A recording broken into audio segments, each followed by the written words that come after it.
Yo, yo, yo. What up, my peoples? What's going on? Oh, goodness gracious. Hey, yeah. Our music's flipping stopped. Unacceptable. Come on, man. What's happening, dude?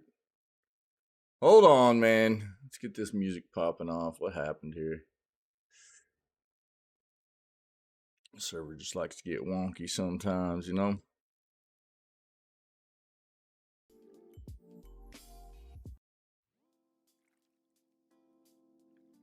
Are we good? I think we're good now. There it is. There it is, Ferret. Keeping it real corny around here, you know? Corn loves Java too, though. What's up, buddy? How you doing, man? Good morning, everybody. Happy day. We got video gaming news for today, November 14th, and then we will be playing more Baldur's Gate 3. Yeah. So, another fantastic day ahead of us here. And, I don't know, man. We might as well go ahead and hop in here and see what we got, man. See what we got for the news, yeah? Do what we do. Get in here and stay current on what's going on in the industry, and then we'll work our way into playing games. Cool? Let's do it. Oh, you definitely should. You're a hardworking dude, and you should go ahead and just take you a day, brother. Yeah. I approve. Let's do this.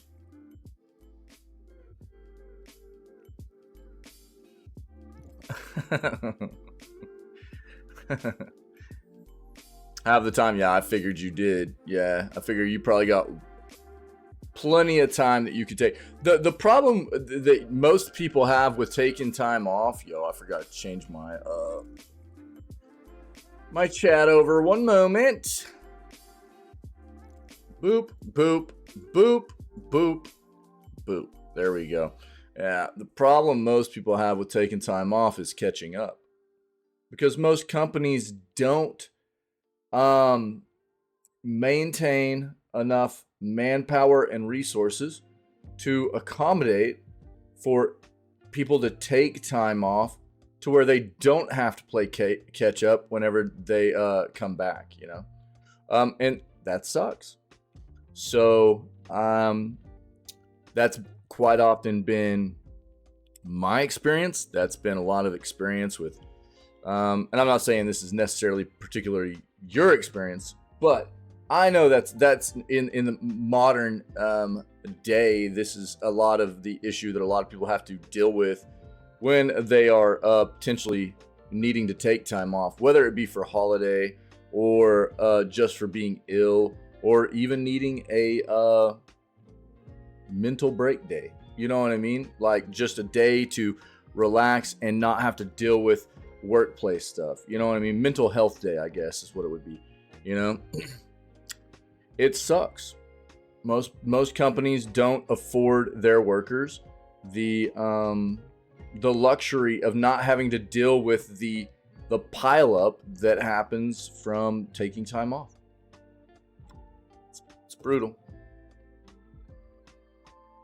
Yep, absolutely. Need to do more with less. It's been like that for so long. Yep.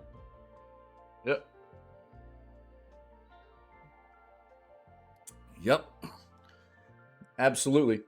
It's pretty gross. Yeah, and that's a big part of what happens with it. You know what I mean? More with less, and then it's what I'm talking right there is a huge problem that comes about because of that mindset that companies take on when they try to get to that. Because they, again, same thing we talk about all the time in the gaming industry too, but it's like all industry, right? They get to a point where all they care about is numbers. They don't have anybody that, and it's not every single corporation, but most corporations nowadays are in this mindset. It's all numbers. There's no kind of sentiment anymore about trying to take care of your employees, customers, anything like that. It's broken, man. It's broken. Feels bad. It's unfortunate. That's why whenever I was a manager, you know, I just tried to alleviate the concerns of my employees. It was like, if you need to take time off, there's a reason why you accumulate time off. If you need to take time off, you take it. You don't worry about what's going on here. You know what I mean? We'll handle it. Whether we handle it now or later on or whatever, we'll do our very best to take care of whatever needs to be taken care of while you're gone, you know? And it's, and if it came to a point where, you know, there was backlog of things not getting taken care of because people took time off or whatever, that was not my section's fault, because we had people that took time off. That's what they were afforded as part of their contract for working there in accruing time off. You know what I mean? And I would always go and stick up for my section and my people and be like, if we had enough personnel working here, this wouldn't be an issue. You know, if we had enough personnel to take care of, you know, how large this organization is, we wouldn't have a backlog, you know? So it was what it was.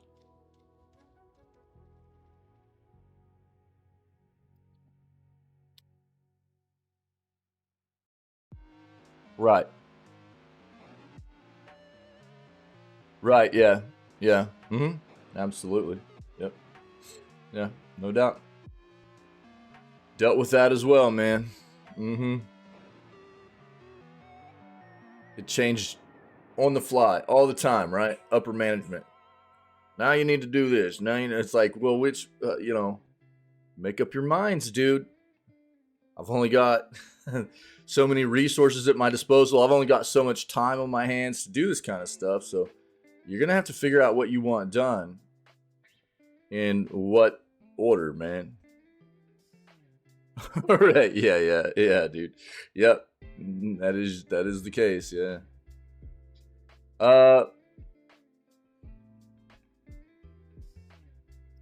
Amazon cuts more than 180 jobs in the gaming division. Let's look at The Verge. Amazon's getting rid of its gaming content channel amid larger games layoffs.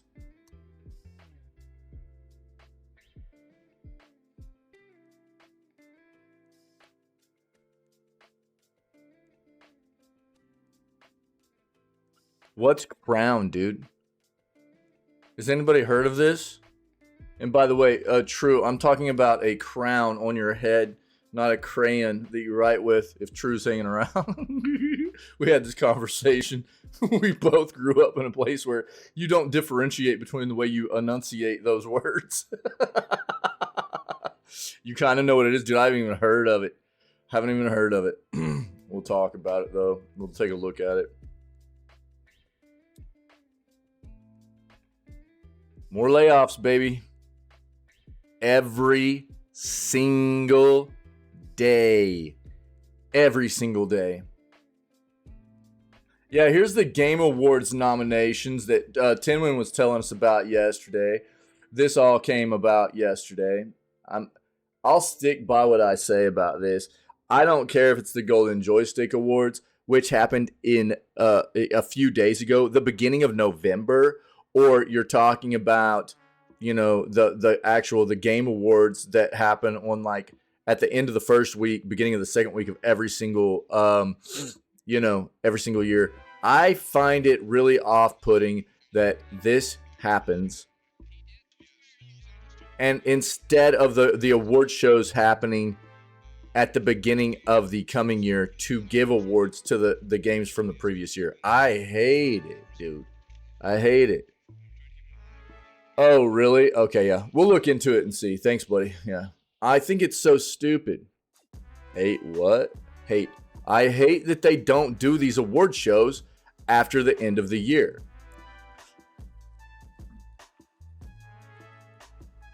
They're like, I eat all the award shows. I eat all the award shows. I don't like that the award shows happen before the year's over. It's off-putting to me. The Golden Joysticks happened. There's 2 months left in the year, dude. That's weird. You know, I know that, like, even with the Game Awards, people will be like, oh, well, there's only 3 weeks left. Yeah, but that doesn't mean that everybody's had enough time to play all the game. I know, we've talked about that, Tim Wynn. It still doesn't make me feel better about it. You know, it's like, okay. Yeah. So we know why they do it, but it still doesn't feel good that people don't have enough time to play the games that they would want to maybe put nominations or give votes in for. You know what I'm saying? We all have backlog. None of us have enough time to play the games we want to play. And then they push the award show up, award shows before the end of the year even happens, you know? And so it makes it difficult for people to necessarily get the games played they want to play sometimes, I think, especially the ones that come out later in the year. I would rather see it happen the way I'm talking about. We know it won't, and it's because of what Tim Wynn's talking about, and we've talked about it before, but I'll keep saying that I don't like it. We've talked about it before, and I agree. I think that's the big reason why, but it's gross.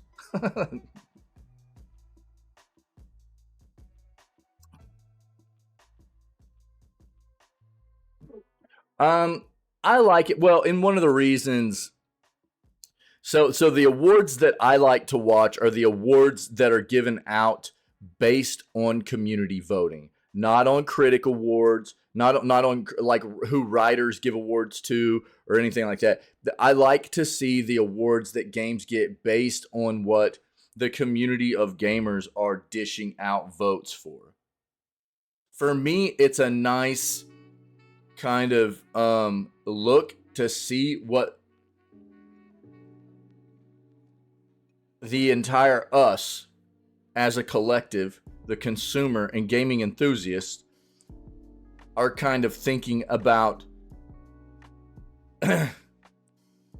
gaming as a whole, as far as what has happened over the year. You know, I like to see it's almost like a benchmark that I like to see. That's why I like it. You know, because the Golden Joysticks are that way.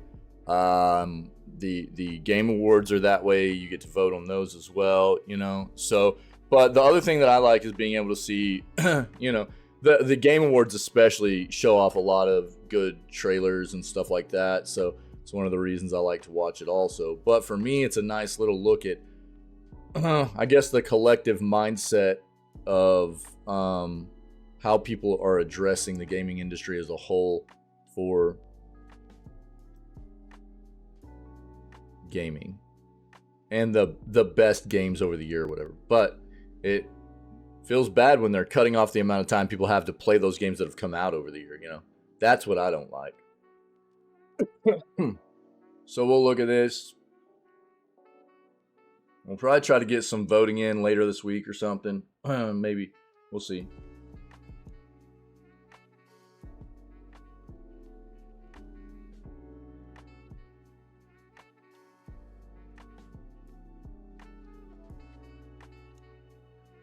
Yeah.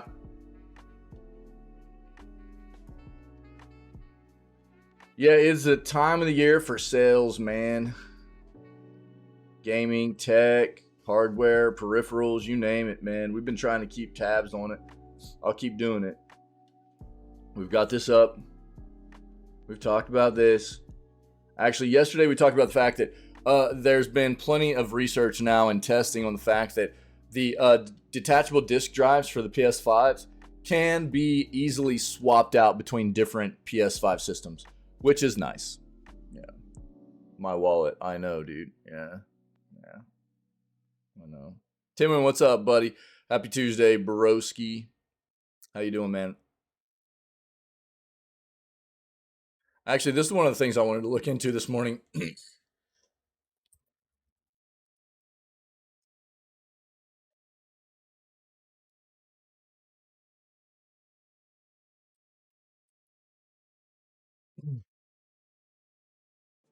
Even Mint Rocket has stated they're not an indie developer. Dude, I didn't even know this till Timwin told me yesterday that they are a sub-brand from Nexon. Dude, that is wild. I thought I had no idea, bro. No idea. And that makes me feel a lot different, you know, much different about something like Dave the Diver. I mean, the game's still a banger, but dude, I thought they were like just a small indie developer, and that is wild. I want to talk about that. And they're being put up for awards for indie games, dude. Indie game awards. That's not cool, man.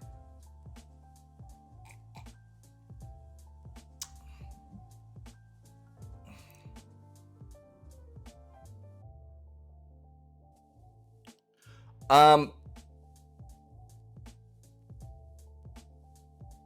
don't know how easy it would be for them to go, yo, take us out of contention, you know, out of the nominations or whatever. I think I don't know how easy it would be for them to do that. I mean, they could reach out, but it wouldn't really be up to them whether or not they were actually. This is what kind of Timwin and I were talking about yesterday. You know, as far as awards go, there's always going to be criteria that are set for each award, and it's going to be different for each award show and everything, right? Like the Golden Joysticks might have a different set of criteria for what's considered an indie developer than what the Game Awards set for what is considered an indie developer. But I will tell you, they both have Dave the Diver set as an indie dev. You know what I mean?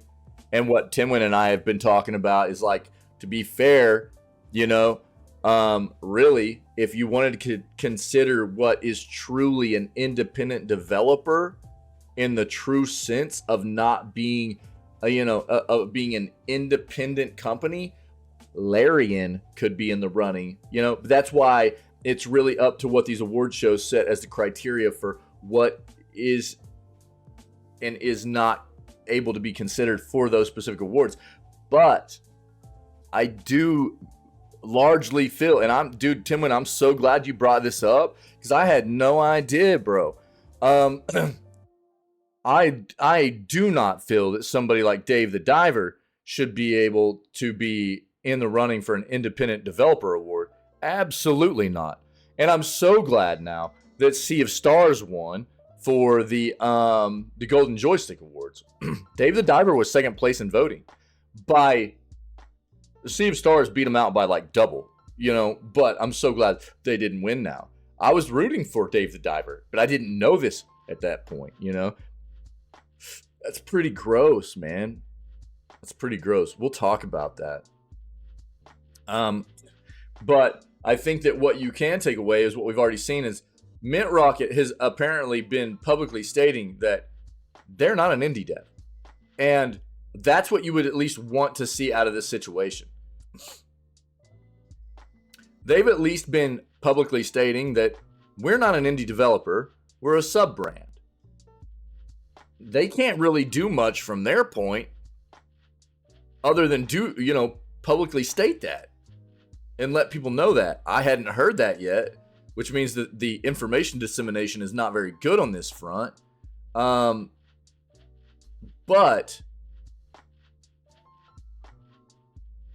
that's the best they can do. It's up to the industry to really grab a hold of that and go, yeah, they're obviously not an indie developer. They shouldn't be considered an indie developer. They shouldn't go up for awards for being an indie developer, things of that nature. You know what I mean? We'll talk about it, though.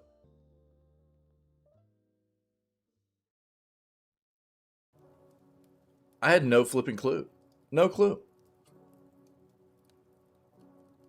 The thing is, what's crazy is I even, like, because if you look at Dave the Diver on the store, I'm pretty sure they are developed and published by Mint Rocket, right?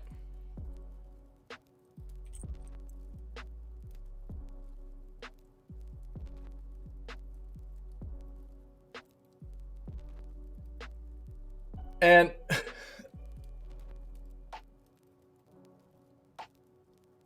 Nexon's a publisher too, correct?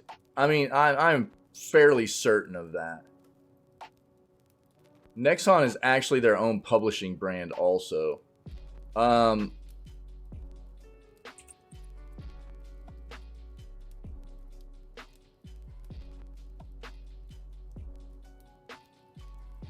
Yep. So it almost feels like they didn't want people to know. You know what I mean? Hold on. One second.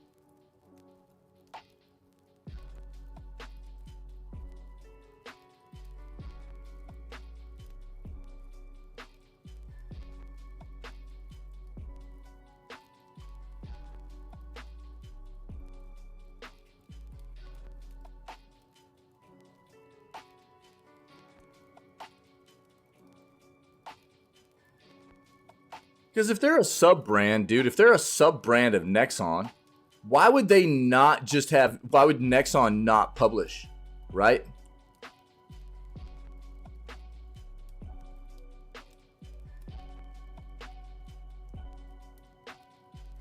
Unless they were wanting Mint Rocket to appear to be their own entirely separate company or something. That seems really, really weird, man. Random emote time, by the way. I mean, I'm sure I'm not thinking about all the ins and outs of why that might happen, but it does seem odd, dude.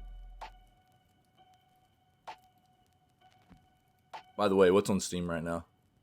I haven't even talked about, like, the epic free games this week, really. Nice. Nice, Ferret. Let's go. Lost that candy cane, dog. Ooh.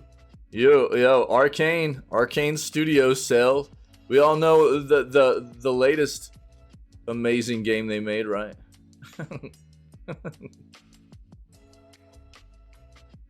Redfall from Grace. Yeah.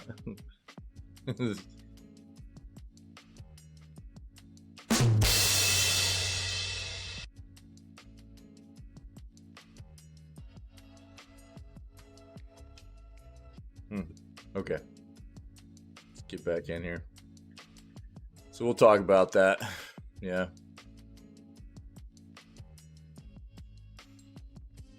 Amazon layoffs. We got that up. Yeah, we're good.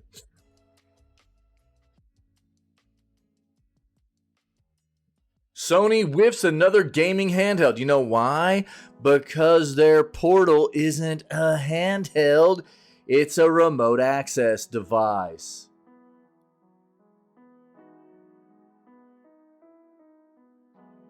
RFL, good indie game. I think we looked this up before, didn't we? Yeah, we looked this up. Yeah, I remember. Yep. Yeah, thanks, buddy. I remember looking that up. Yep. Now that I see the little, like, image of it and everything. When did that release? Do you know? I could look it up. Yeah, look, man, I've talked about this a number of times. I've got articles up on the YouTube page and everything. I'm not going to dive into this, like, PlayStation Portal thing. I've talked about it enough. I got plenty of articles about us addressing what this device was going to be before it even officially released. I was less than enthused. This came off as a very, very weak play from Sony to try and, in my opinion, more scam people into something that really should be their remote access capabilities are pretty rough, if you will, that they try to give their customers in the first place. And in my opinion, they should not be releasing a device like this until their remote access capabilities are very fleshed out and easily accessible, easily integrated by their consumers. And instead, they don't focus on that. They focus on just releasing a remote access device. And they're playing into this, like, popularity of a handheld device kind of thing that's going on in the industry, but this isn't even a handheld. It shouldn't be called a handheld. It's not a true handheld device. The only thing that makes it a handheld is that you hold it in your hand. Traditionally, a gaming handheld is something that is its own standalone device for you, like platform-wise, right? Whether you talk about, you know, a Game Boy, a DS, flipping PS Vita, or, you know, a Game Gear, or, you know, anything of that nature. You know, I mean, we can, the list goes on and on and on, but you actually can load games up on it. It's its own flipping device. This is not. You cannot play games on this device outside of remotely accessing your PS5 through it on the same local area network. That's all it does. It's a money grab as far as I'm concerned. Will some people find it useful? Yeah, probably. But really, it's a pretty underwhelming push from PlayStation, in my opinion.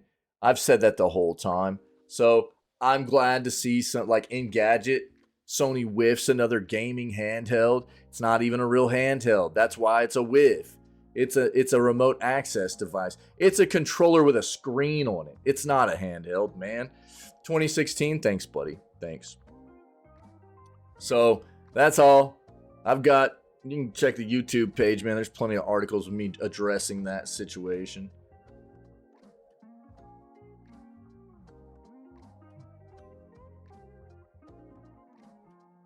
We're going to look at all the nominees this morning, okay? Of the Steam box.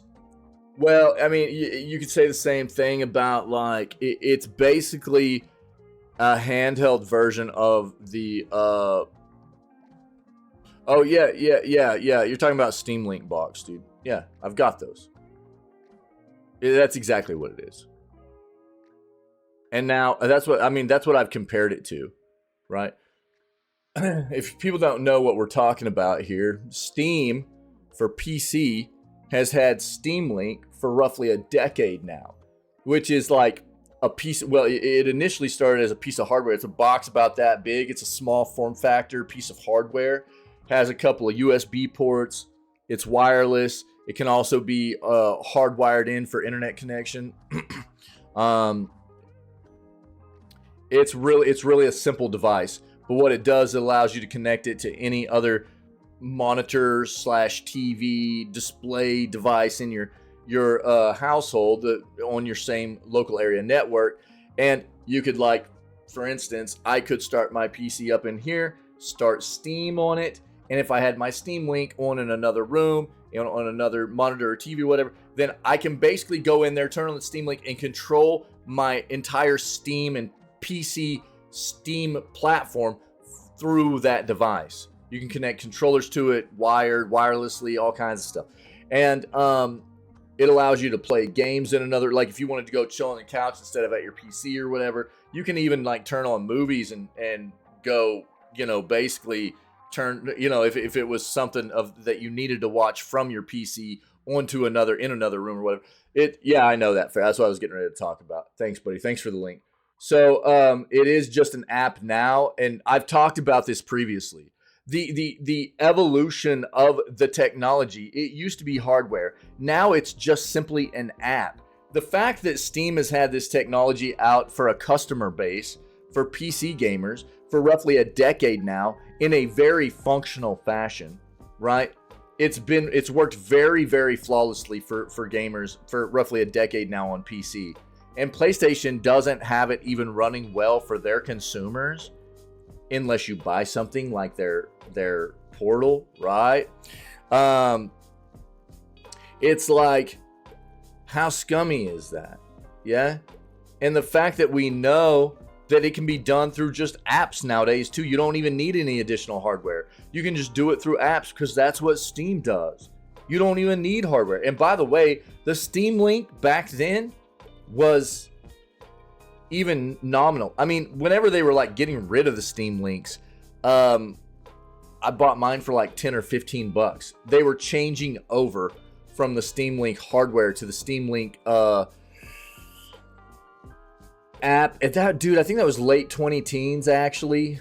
Late 20-teens, I think. And I got mine for about $10 each. And they still run like champs, so they still update their like hardware, the software for the hardware and everything, the operating system on those things. They update them all the time. They're really good, but you don't even need them anymore. You just run it through an app, which means that Sony could do the same thing. Xbox could do the same thing. Nintendo could do the same thing, but they don't, because they know that if they do that, they're limiting their capability to be able to suck more money out of you to get you to buy more hardware from them, right? Which is exactly what this is.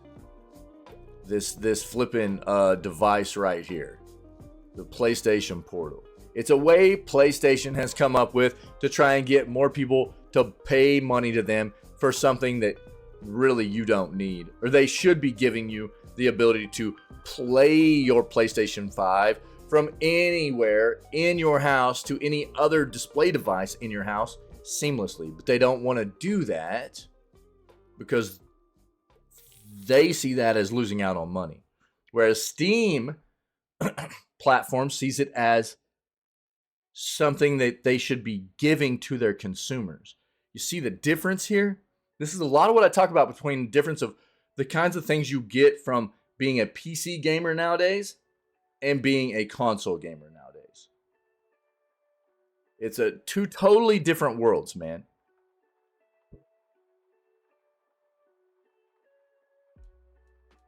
Really gross.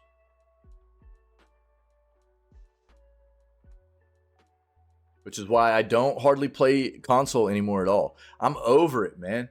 It's gross.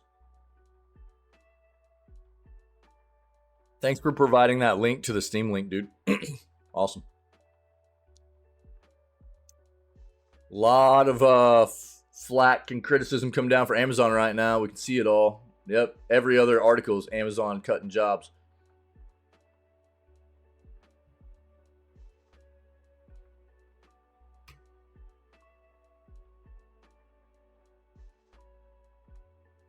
Looks like Baldur's Gate 3 and Alan Wake 2 are leading the nominations at the Game Awards 2023.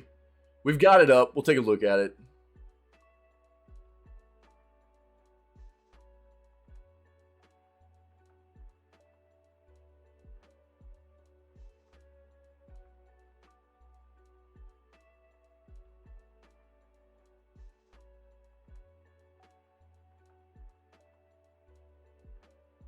We've already looked at a bunch of Nintendo Switch deals for Black Friday. My recommended, there's sites like Ferret uses camel, right?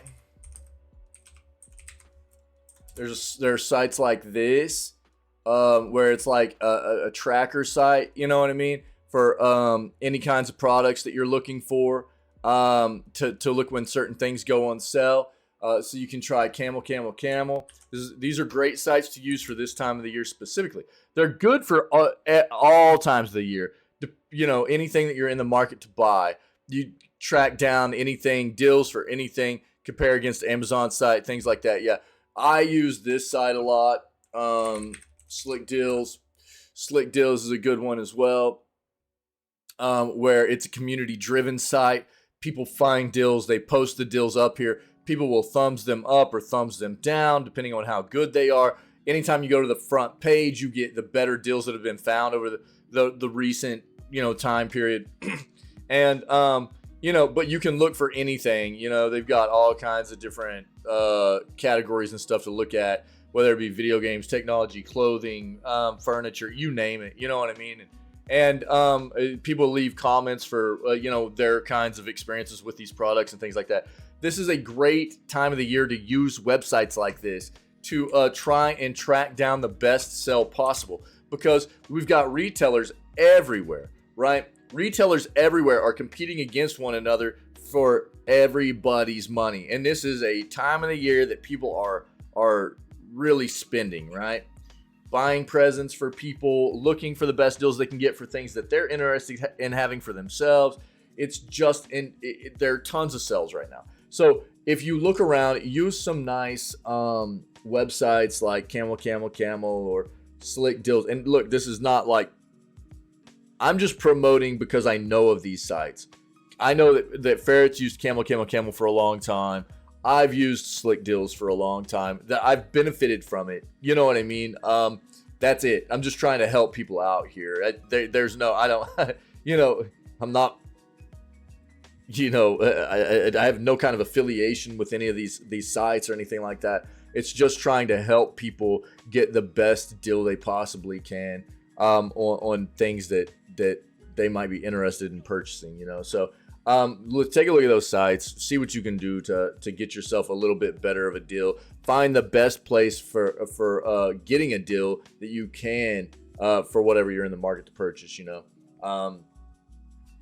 It's a brutal world out there, dude. Money's always a struggle for most of us, and if I can help somebody find a better deal on the things they're looking for, man, then that's a win, you know. Starfield has less players on Steam than Skyrim.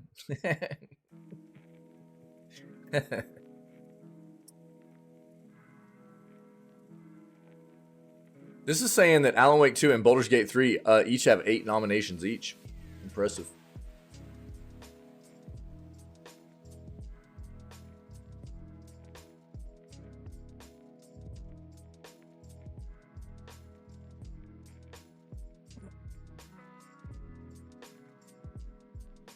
There's going to be a lot of Zelda fans that are upset about that. I think. Zelda not having as many nominations as something like BG3 or Alan Wake 2, you know.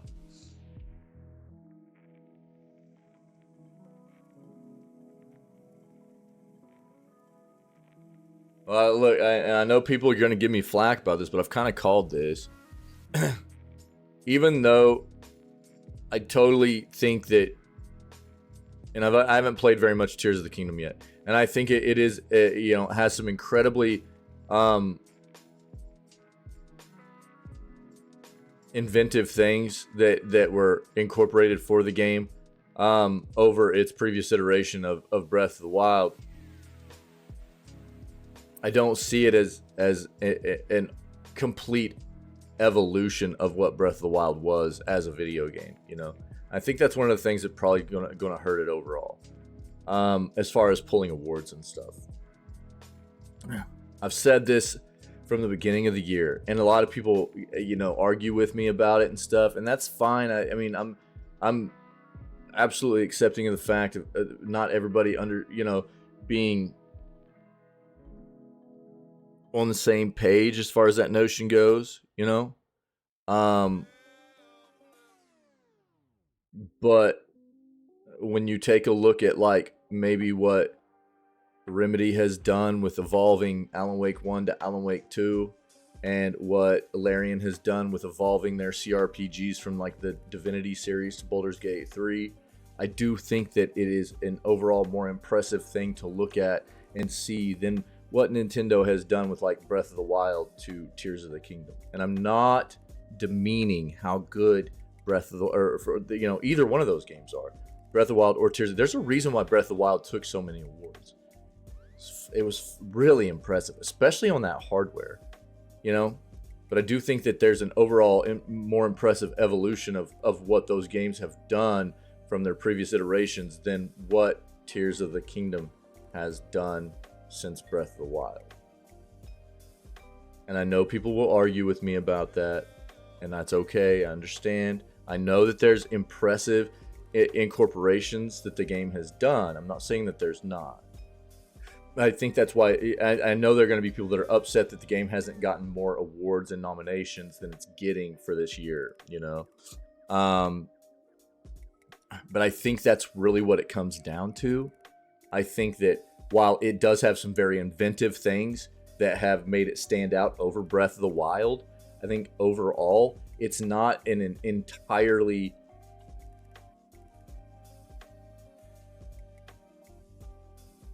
evolved game over what it was previously, like what we're seeing with something more like Baldur's Gate 3 over the Divinity series, or, Alan Wake 2 over Alan Wake 1, stuff like that, And I think that's probably, I'm just speaking as to why I think that's probably why we're seeing more nominations and more awards go to these other studios and games for those specific titles than what we're seeing for something like Tears of the Kingdom. Because I think there's going to be a lot of Zelda fans and Nintendo fans that are going to be upset about the Game Awards. Yeah. And that's, but and again, I totally understand. There was evolution there. I'm not saying there wasn't at all. There was evolution. The flippin' fusing stuff and everything, dude, was really impressive. And it opened an entirely new world for that universe and that game, that wasn't there before. Dude, it's really, really cool. It really is. So I'm not saying that it hasn't evolved. I'm just talking about on the scale of, like, I think what these other two games have done as a whole. I don't, because of what you're talking about there, Ferret. I'm just spitballing here on my own impressions of why there probably aren't more awards being nominated up for something like Tears of the Kingdom over some of these other games that we're seeing, Oh, dude, incredible. And I knew there would be, Any game that comes out with that kind of freestyle ability for being able to craft things, people are really, really impressive with the things that they come up with, And it's really neat to see that stuff too. So I know that people will probably still give me flack, and I'm not trying to like downplay how impressive Tears of the Kingdom is. I know it is. I haven't played enough of it yet, and I will eventually. But I'm not trying to like say the game's bad. I'm not trying to, throw shade on that game at all. I'm just trying to, I think, shed a little bit of light on what I think the difference is on why there are some titles garnering more consideration for awards at the end of this year than something that, like Tears of the Kingdom, which is another one of the most highest rated games of this year and of all time, dude. There's a reason why it is so highly rated. It's incredible. And again, on that Switch hardware to get something done like that, really impressive, dude. That Switch hardware is balls, dude. It's old. It's really underpowered. And to see a game be done like that on that hardware is really, really impressive. It really is. So I'm just kind of trying to give my own perception of why I think things are going down the way they are for the awards and stuff.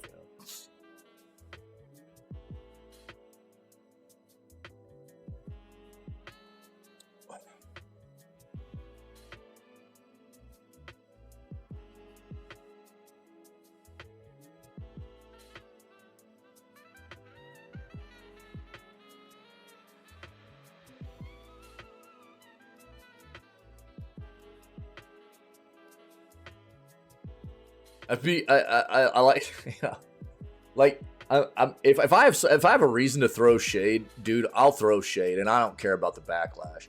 It's funny to me how quite often I can talk about some things, and like I'll post a video and people absolutely twist things, and they're like, oh, they try to make me sound like a hater or something. It's like, dude, that's not like what I'm trying to do, So I try to be as careful as possible about whenever I talk about like a situation like this, where I absolutely respect the Tears of the Kingdom game. I haven't played enough of it, obviously. I played a little bit, but I haven't played enough. I respect the crap out of that game. I think it's an amazing thing that's been done. It's another step forward on the evolution of a game in Breath of the Wild, that both those titles will be forever renowned and just replayed throughout the history of gaming forever, dude, till the end of time. They will be. There's no denying that. They're amazing. But the way I talk about them sometimes and just comparing them to like what else has come out this year and the reasoning behind why I think that they won't garner, people take it and they're like, oh, it's like people like to take those words and like act like I'm trying to like throw shade at it or something. So I try to be very careful about the way that I talk about this stuff sometimes, because if I'm going to throw shade, dude, I'll throw shade. You know how I am. If I have a reason to like talk down about a game or a company or whatever, you know I'm not going to like hold back about that stuff. But it's funny how like some people are so hard up for certain titles and developers and stuff that like anything that can be perceived moderately as like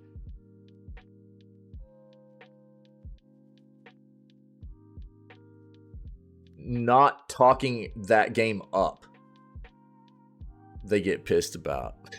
It's like, Jesus, just chill out. That's why I try to be careful, you know, whenever I talk about that kind of stuff, because I'm not trying to throw shade. I'm trying to just give an honest opinion.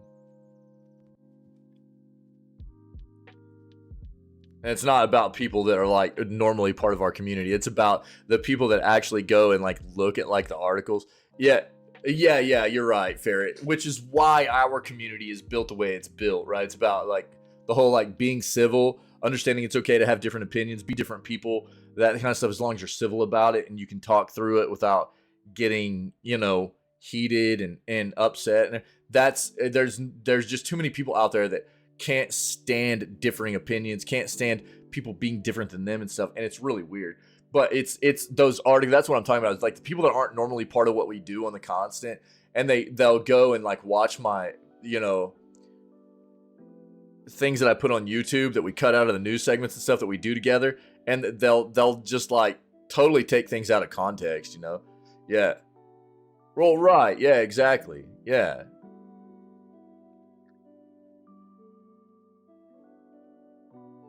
We already kind of talked about this.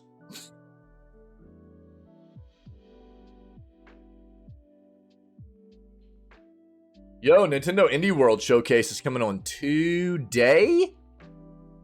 Bro, they never announced these.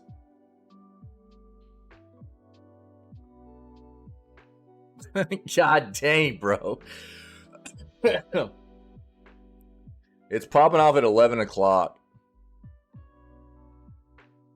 We're going to be in the middle of Baldur's Gate 3 at that point, dude. I probably won't stop for the Indie World stuff. What we'll do is we'll like recap it on Thursday. It's only going to be 20 minutes long. It's an Indie World thing, which I like to watch those. But I never have any time to prepare for like the Nintendo stuff, dude, ever. It like we never find out that these things are dropping until like the day of. It's actually insane. Nintendo sucks at like pushing out info in any kind of moderately nice time frame ahead of when they're doing their showcases or anything. There's like, oh hey, we're gonna do a showcase today. It's like, God dang it, dude. Or they'll push it out while I'm asleep or something. It's like, we're gonna do a showcase tomorrow. It's like, you buttholes. But I don't know, dude. We probably won't watch this today live. But we'll watch it. We'll recap it on Thursday after the day off tomorrow. Okay. Jesus.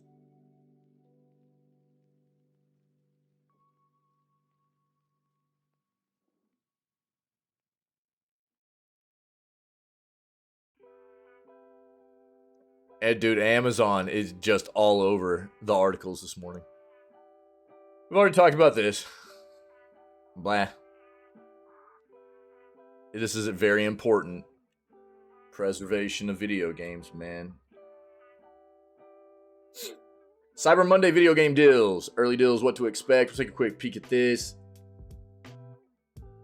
Oh my God.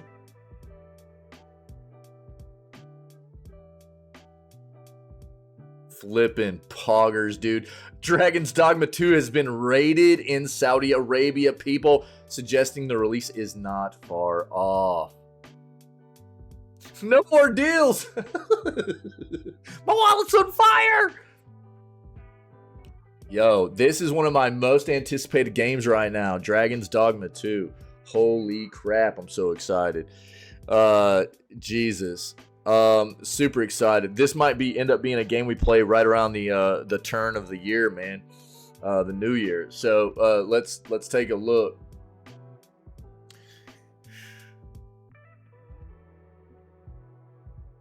Unacceptable! You don't just drop in here in the morning and be spouting off blasphemy like this, sir. Okay. No.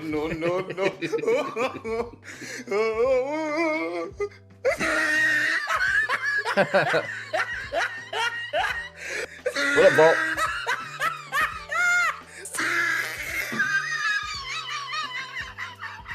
He tried it.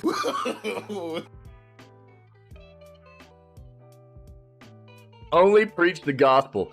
You better shut your flipping mouth. Don't you put that bad juju, dude, on Dragon's Dogma too. Look, man. Dragon's Dogma, Dark Arisen. Yeah, right now this game is like $30, right? But this game goes on sale all the time for like $5, okay? The first one goes on sale for $5. And look, this game is an 89% rated game of over 27,000 reviews. This is a very, very good single-player RPG. It was amazing, and it has some very unique things about it, okay? I'll tell you, I put 130 hours into this game. You can see it right here. I put 130 hours into this game. It is a Capcom game. It is a Capcom game. Yep. This is a game that came to PC back in 2016. It's very, very interesting. It's got some unique mechanics about it. It's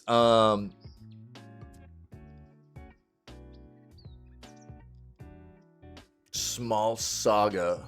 I need to look it up real quick. It's again, it's a game that you can get for a nominal price for how much time you can get out of it. And this is this is what it's about, okay? So it's got a pretty nice open world environment. You can go all over the place, do all kinds of stuff. And you can change your class for your main character kind of on the fly, if you will. You're always going to level up, but you have classes that you can change into that you have to level up as a side level kind of thing too. Okay? So, it's got like your ability to change between classes, and if you level up the class, you can change back to it and have it be leveled up already and stuff like that. But one of the things that's really neat is it's got like a lot of cool character, like these enemies, like the big Cyclops in it and stuff like that. And some of the characters have like different ability, like the assassin or like the rogue or whatever. Some of their abilities allow you to like jump onto the big monsters and attack them and stuff, being held onto the monsters and stuff. And then one of the other really, really cool things about this game is that it has what's called like a pawn system in it. Is that what they call them? Do they call them pawns? I can't remember now. Yeah, the pawns. The pawns, okay? So listen to this. PC users can share pawns online and reap rewards of treasure, tips, and strategy hints for taking down terrifying enemies. Pawns can also be borrowed when specific skills are needed to complete various challenges and quests. So you can embark on your adventure using 3 AI companions known as pawns. These partners fight independently, demonstrating prowess and ability that have developed based on traits learned from each player. So you have your own pawn, right? That is like your like companion that you also set what kind of class they're going to be. You can change their classes. You can see this is an 81 rated game on Metacritic. You change their classes. You get to equip them with all kinds of equipment you find in the world. And then if you're playing on PC, you can put your pawn online and let other people also use your pawn. And you can use other people's pawns.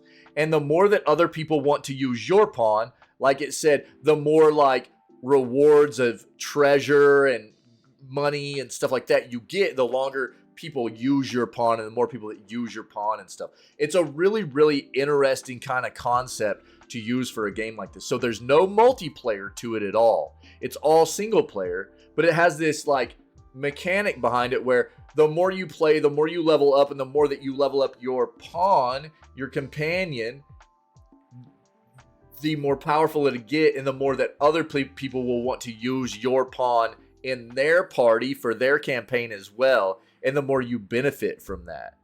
And the Dragon's Dogma 2 is going to have the same exact thing in it, which is really, really neat.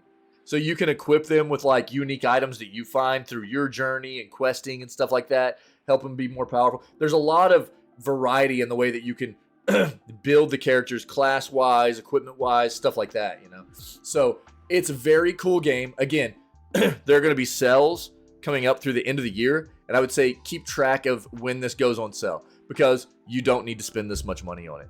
Is it worth $30? Absolutely. As far as I'm concerned, I spent 130 hours in this game as a single-player campaign game. I loved it, dude. I loved it. It's so good. They did a great job with like all the classes in this game too that you can level up and you know, flesh out as far as the different abilities you get, the way they play and stuff. It's very, very cool.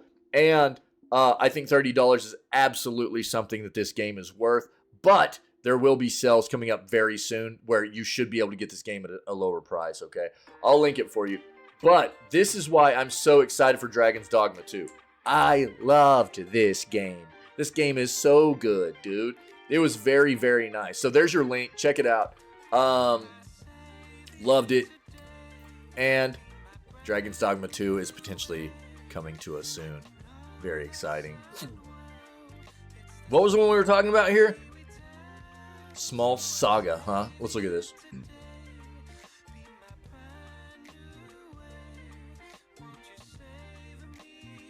Let's look at this.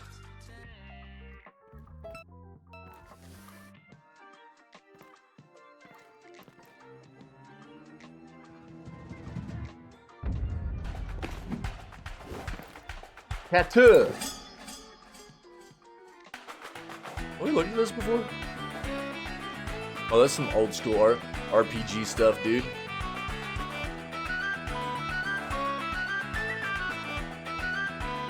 That is flipping wild.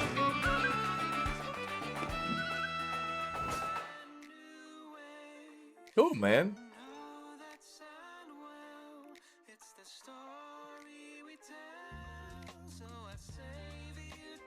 Nice, dude. Thanks, buddy. I'll link this for you guys, too. One second.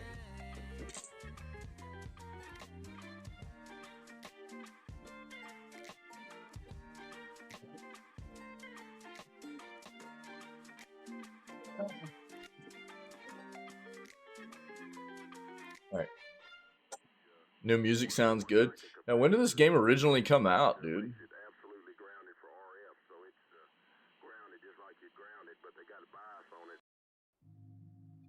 And on what platform? Cool, man. Thanks, buddy.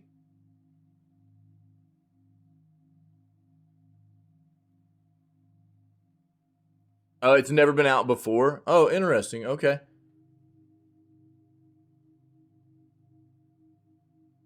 I figured it might have been like a previous release sometime in the past on like a different platform or something.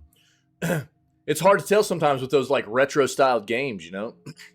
It looks very good though. Dune Spice Wars coming to Xbox Game Pass this November. It's about what you need to know. We've talked about bundle deals already. Know they're out there. Like I said, use Camel. Use slickdeals.net to find the best deals you can for whatever you're in the market for, okay? Bandai Namco formally announced Studio 2 and Studio S, its Nintendo collaboration studio. Next batch of Game Pass titles for November have been leaked. We'll take a look at these.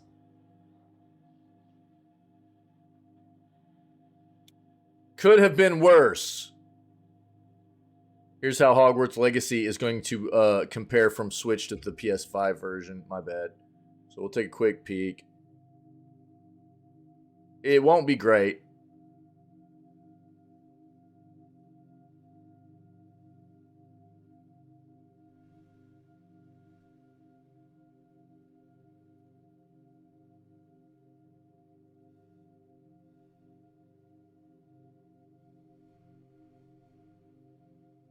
GameStop's got some sales going. Like, I'm not a big fan of GameStop, man. I'm really not. So I don't really want to promote them, to be honest. But know that there's some sales out there, and if you can get a sale, save yourself some money, then more power to you.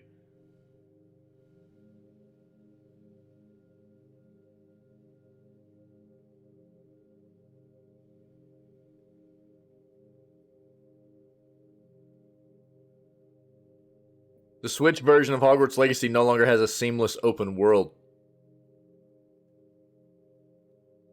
Yeah, they don't treat their employees very well. I had read some stuff a number of years ago about how, a lot of what they would do is with their hardware, peripherals, software, things like that they couldn't sell, that they no longer needed or whatever. Instead of doing something charitable with it, they would do things like take it all out back, buy a dumpster, and they would destroy it. When there are so many people that deserve to get into the world of gaming, and it was totally usable equipment, whether it be donating it to children that are less fortunate, donating it to children's hospitals, donating it. I mean, I don't care, dude. Whatever, homeless shelters or whatever, so people have some entertainment to keep them occupied. I don't give a crap.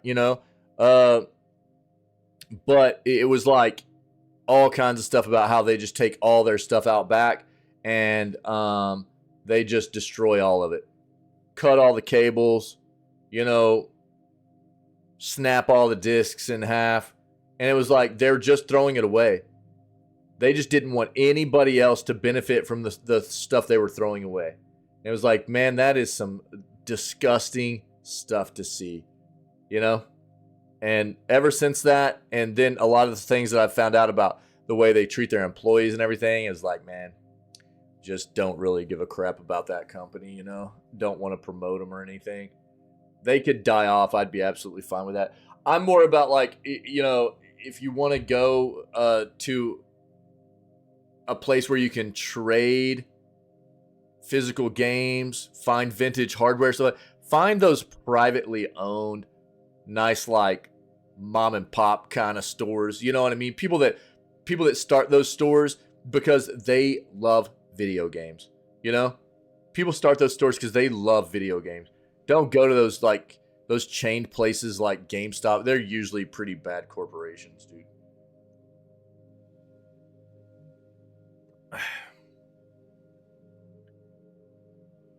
You can usually find them in most cities. Most cities have nice little shops, dude.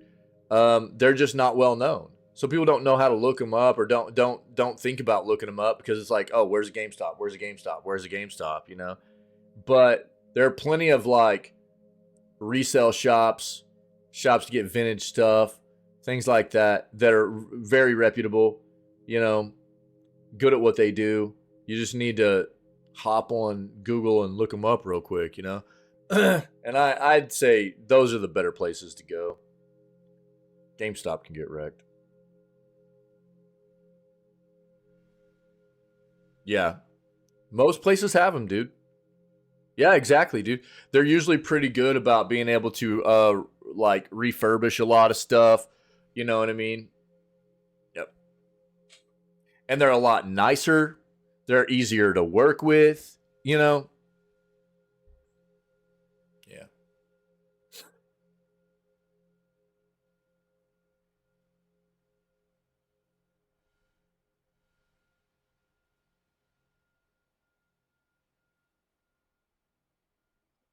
Avatar Frontiers of Pandora goes gold. Launches on December 7th. An entire year after it was supposed to release with the movie Avatar. And that's not the first delay either. Look, man, I don't expect this game to be anything other than just Far Cry Avatar. You know what I mean? Call it the Vault. Dude, I like it. Let's go. Yeah. And you can just put me up on all the monitors in there and stuff. So people are like, who's that? You'd be like, that's my dude right there. That's OA.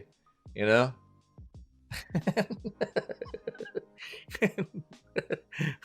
I like it, bro.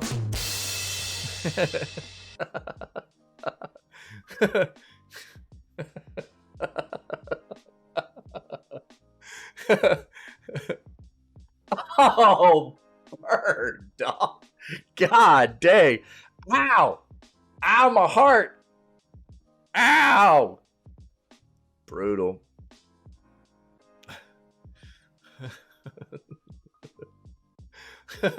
And I think, yeah, I think we do have his description. Can we take that? Let's take his description. Savage. Vault, straight savage, dude. Okay.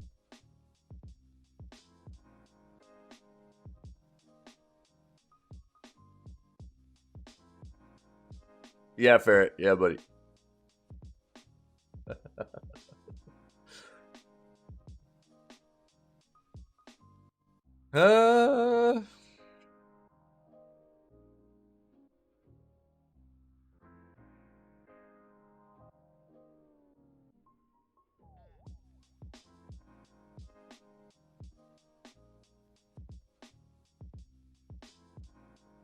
Just in case, I'm going to pull this up too. We probably already have this up though.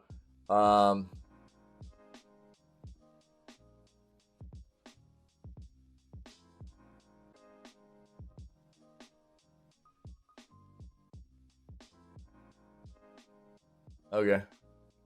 That's cool. We'll stick with this. Stick with this. Here, these will be our articles. Let's start with this one though.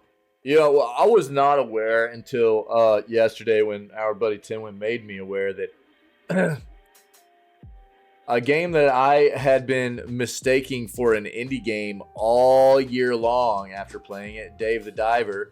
The developer Mint Rocket behind Dave the Diver is apparently not an indie studio and is now, as we know, you can see here, a sub-brand of Nexon.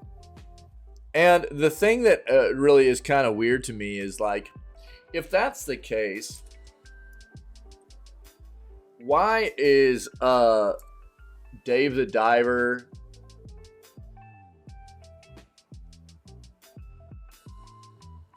and don't get me wrong, dude, this game was amazing. It was so good. But why is if this is a sub brand, a sub company out of Nexon, why is it still not being published by Nexon? You know, other than the fact that they're probably trying to dupe people out of thinking that this company has any kind of affiliation with Nexon. I don't know why else they would do this. And maybe I just don't understand the like ins and outs of what's going on business wise here, but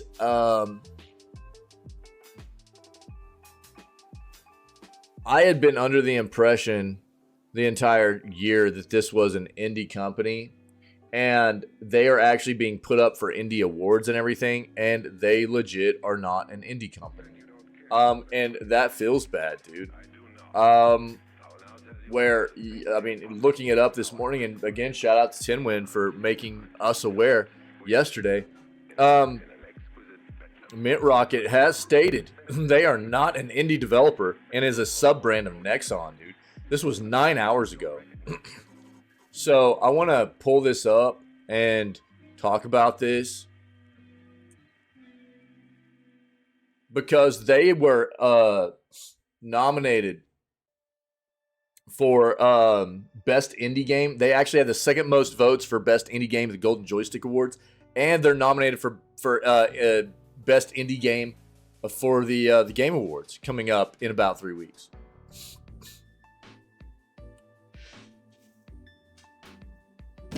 But as you can see,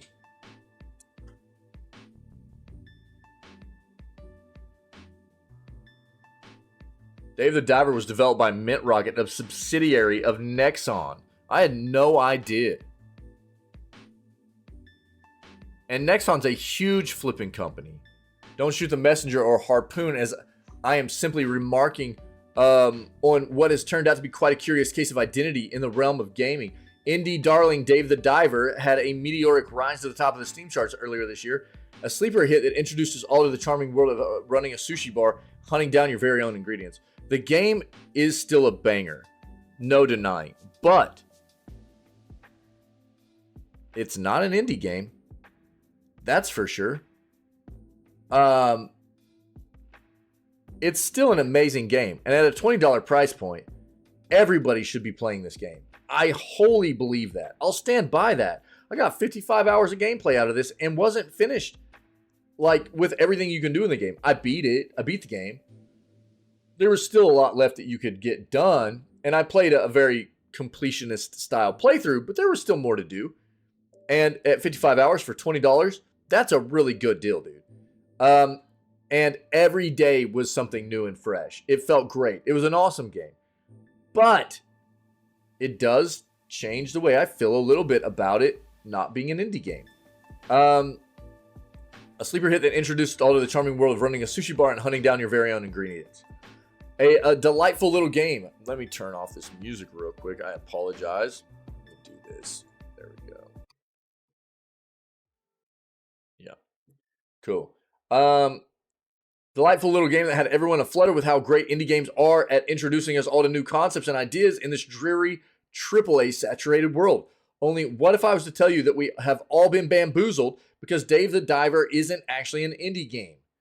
Now, I am hardly the first person to report these findings, but I find myself plunging into the cool waters today because of how things are heating up. As it is award season, nominations for titles are being rapid-fired out to recognize the plethora of awesome interactive goodies we have had this year. One such lofty crown is the one that dictates the best independent game for 2023, and surprising no one, Dave the Diver is appearing on some of those lists. Only I lied, because some people are surprised, and these are the people who know a little more about Dave's diving experience, people who looked a little closer at who developed the game and under what umbrella. Now, let me be frank, I think Dave the Diver is a brilliant game, and I personally think it represents many of the more positive elements of game development. I agree with that, totally, which is why it was like my indie game of the year this year until now that I know it's not a flippin' indie game. I still think everybody should try this game out. It's very refreshing. It's a lot of fun. It's great as far as, again, every day I played this game was something new. It was like something fresh every single day, a new gameplay element brought to the table for me, brought to the sushi table, if you will. You know what I'm saying? And it was very funny, too. It was just a great time all the way around. The only issue is that it technically did not come from an independent company. The developer is Mint Rocket, a, quote, standalone brand of Nexon, a somewhat massive publicly traded gaming company. At a glance, this puts Dave in a precarious state when arguing that his diving fund could be wholly considered independent. So much so that even Kim Dae-won, vice president of Nexon Korea, has stated that Dave the Diver may look like an indie, but it is not necessarily so. In a piece pinned by Korea Jung-ang Daily, Kim Dae-won even confirmed that their strategy with Mint Rocket was to offshoot a smaller team to guarantee maximum creativity, with their strategy to afford more time to the team for development as a way to compensate for the smaller team numbers. That's great, but why would they have Mint Rocket publish it instead of Nexon publish it? Other than to pull the wool over people's eyes, potentially. So basically, Nexon managed. So these are a lot of the So do not vote for Dave the Diver. Dave the Diver is not an independent game, despite the game's indie look. Mint Rocket has stated they are not an indie developer. Mint Rocket is a sub brand from Nexon, right? So basically, Nexon managed to emulate the main facets of indie game success: small teams, creative ideas, affording time to make things great without actually having Mint Rocket commit to being a truly independent team. Neat. Agreed. Great. But why make Mint Rocket also the publisher instead of their parent company? Instead of trying to make it seem, I don't know. I mean, and look, I'm not a business aficionado in the gaming industry. There could be substantial reasons for why you would want to do this. But it seems weird that being a subsidiary, Nexon wouldn't publish this game. Other than to try and dupe people into thinking that it is an indie game, an indie studio. Of course, this has then resulted in a very fun little conversation across the web as many rush to ruminate on what an independent game truly is. We've had this conversation. I mean,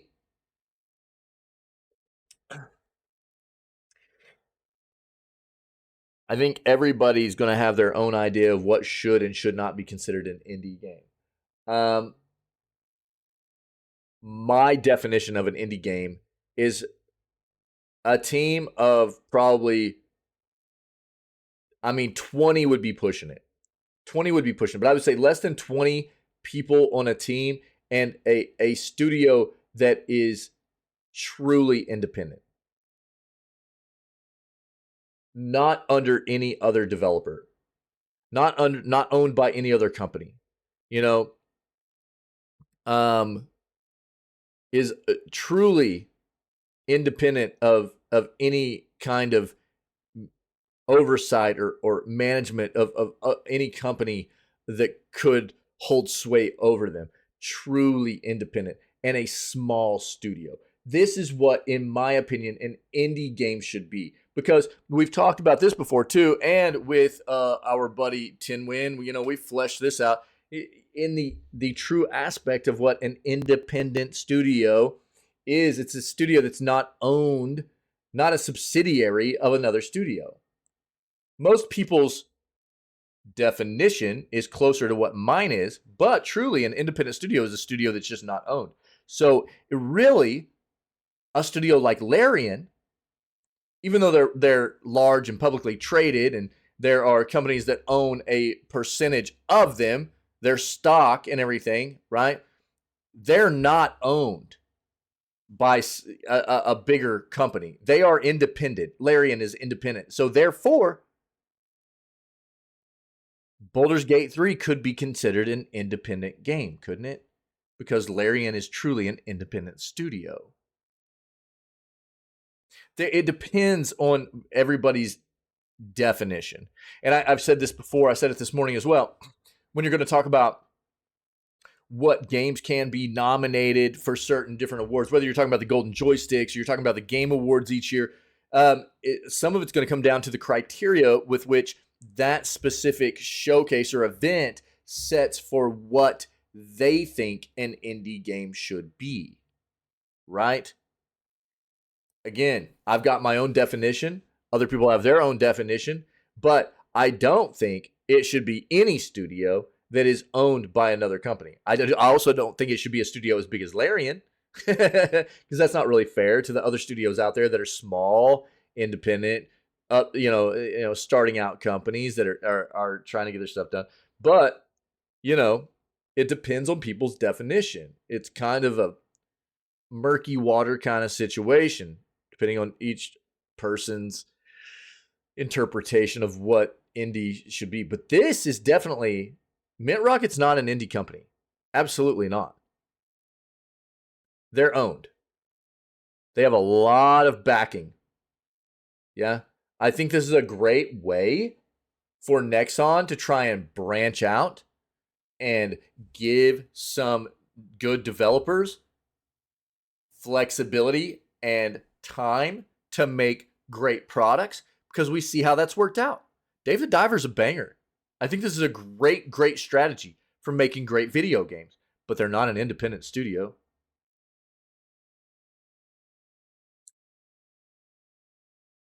The textbook definition is thrown around a lot, sure, but Dave the Diver is now rocking the heck out of that boat, which is a fun diving adjacent pun.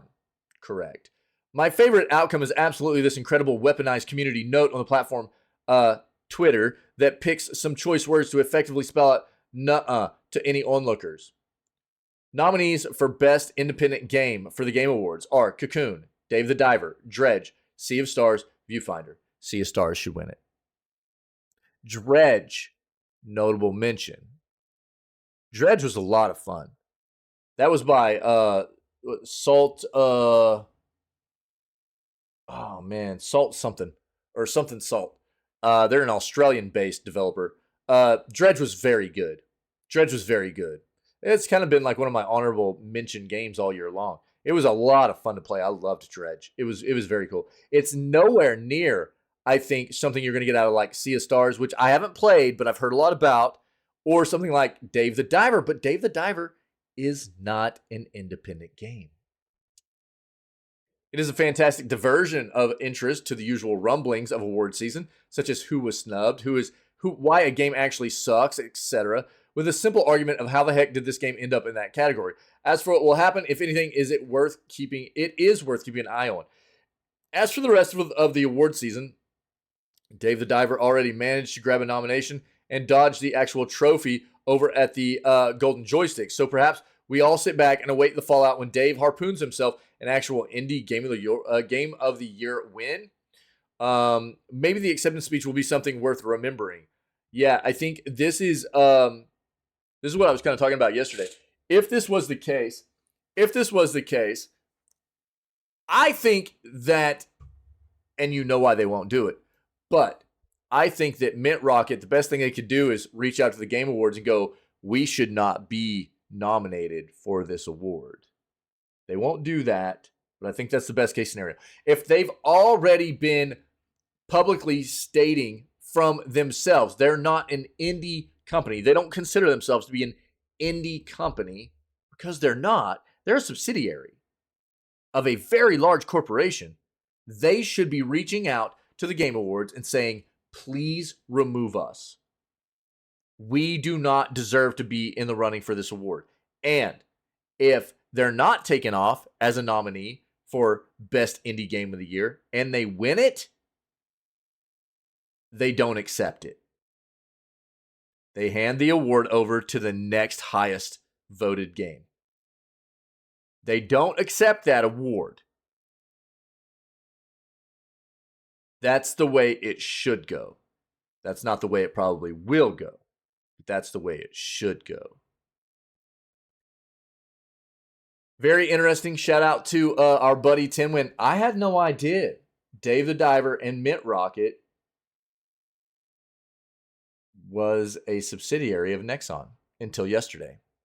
Appreciate it, buddy. That's rough, dude.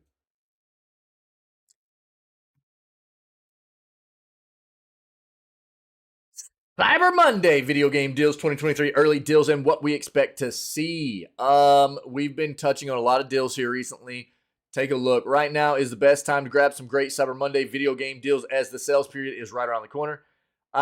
You'll be able to snag the Monday after Black Friday, which is November 27th. You'll be able to snag tons of fantastic Cyber Monday gaming deals on all the best and newest video games. There's something for every platform, whether you have a PS5, PS4, Series XS, Xbox One, or Switch.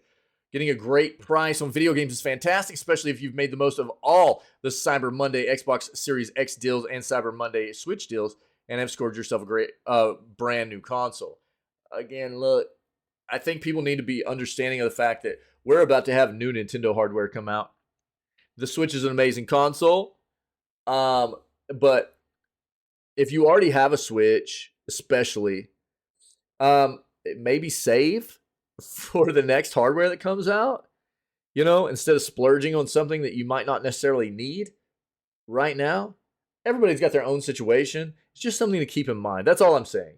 Keep in mind the fact that a new Nintendo console is coming in roughly, probably roundabouts, give or take a little bit, 9 months.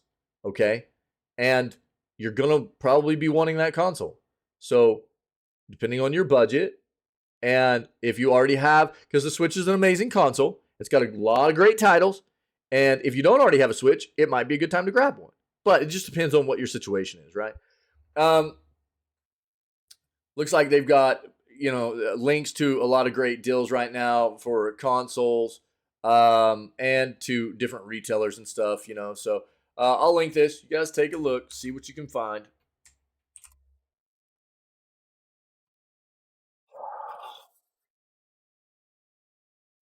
I'm so happy about this.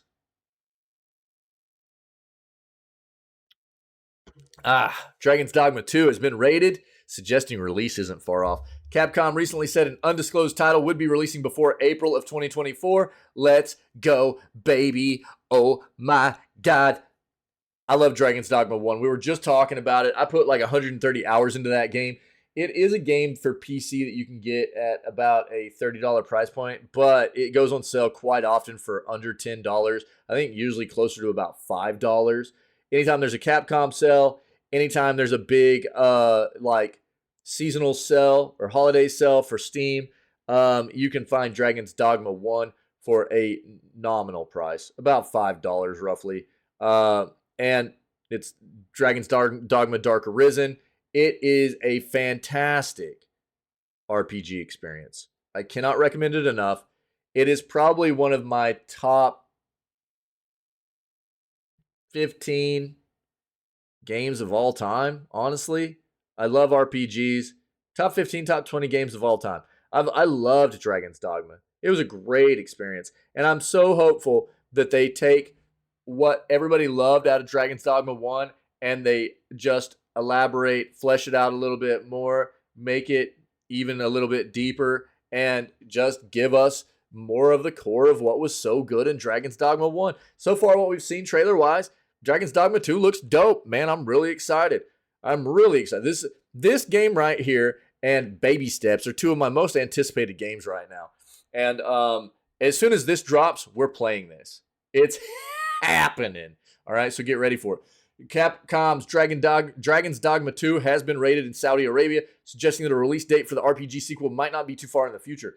Capcom has not said when Dragon's Dogma 2 will be released. However, recent hands-on demos at events such as the Tokyo Game Show suggest that the game is fairly far along.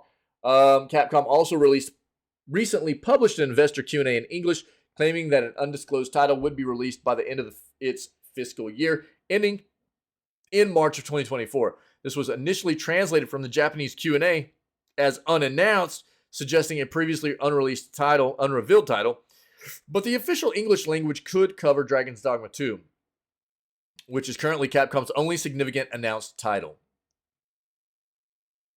It was announced last year during a live stream celebrating the game's original 10th anniversary. In a recent hands-on Dragon's Dogma 2 preview, VGC said the sequel feels a lot like the first game, and that's a good thing. I agree. This is the thing. How many times do we see a game come out, and I'll give you a recent example, a game come out where the previous iteration was beloved, and they screw it up so badly. And one of the recent games for me would be Payday. Payday 2 was fantastic. So good. So many people love Payday 2. And then they just dropped Payday 3, and it's a hot piece of garbage. Why? Because they didn't give a hot crap about what the fan base loved about Payday 2. They just turned Payday 3 into whatever they thought was going to be cool and good.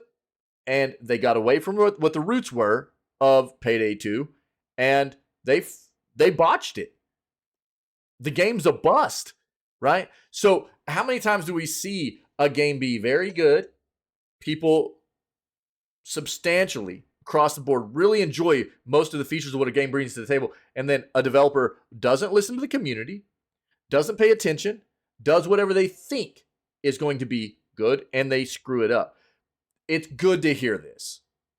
Feels a lot like the first game. That's a good thing. Like I was saying before, maybe take the core of what the first game was, flesh it out a little bit more, make things maybe a little bit deeper, the world a little bit bigger, right? Give us a little bit more loot, maybe, something like that. Some more abilities, some way to flesh out the builds a little bit more, something like that. But, dude, the core of what this game was in the first place is fantastic. And so, obviously, some updated, it's been 10 years. Give us some updated graphics, gameplay mechanics maybe a little bit, but the core, keep the core of it, man, and everything will be okay. So far, Dragon's Dogma 2 certainly feels a lot like the game that has come before it, though we have to bear in mind it's still the first playable build at a relatively early part of the game.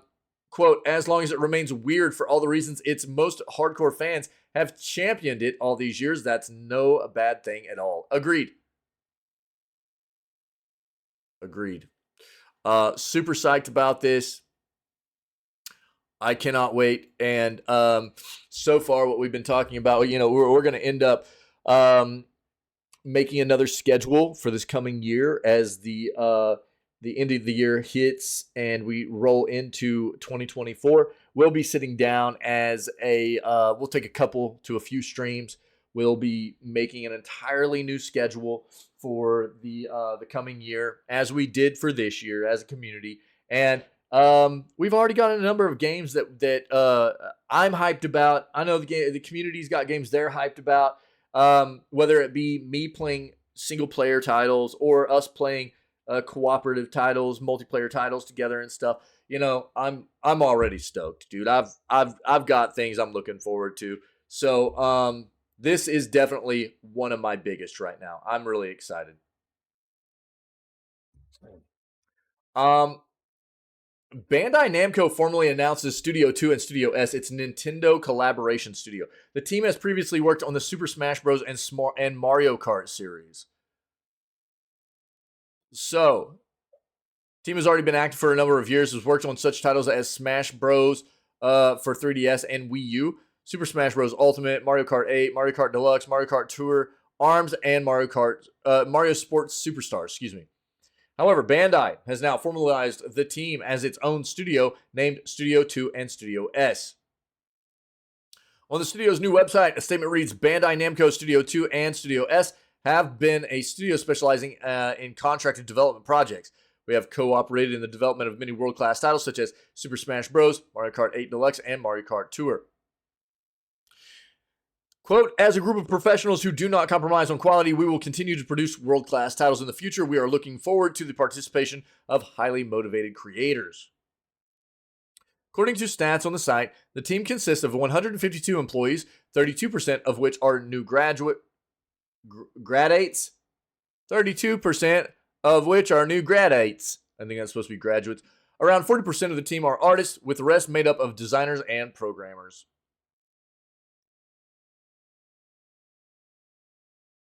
Site also includes a number of job listings, which indicate that the studios are continuing to work with Nintendo on upcoming projects.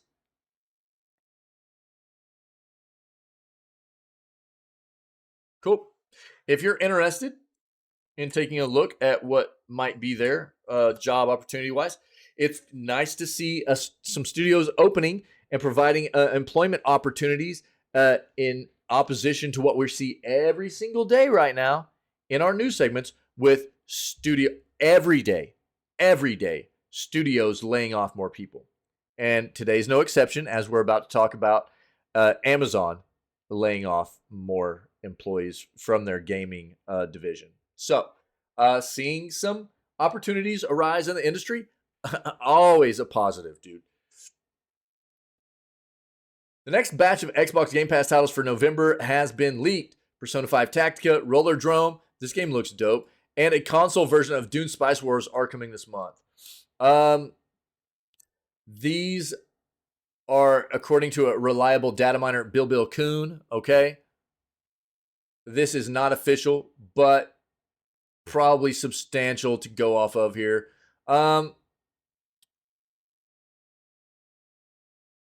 PC version of Dune Spice Wars was already added to Game Pass last year. But the leak is referring to a console and cloud version, which should be coming to Game Pass by the end of the month, if they are correct. Persona 5 Tactica is set to come to the service on November 17th, while Roller Drome is coming on November 28th. Both will be available on Xbox, PC, and cloud.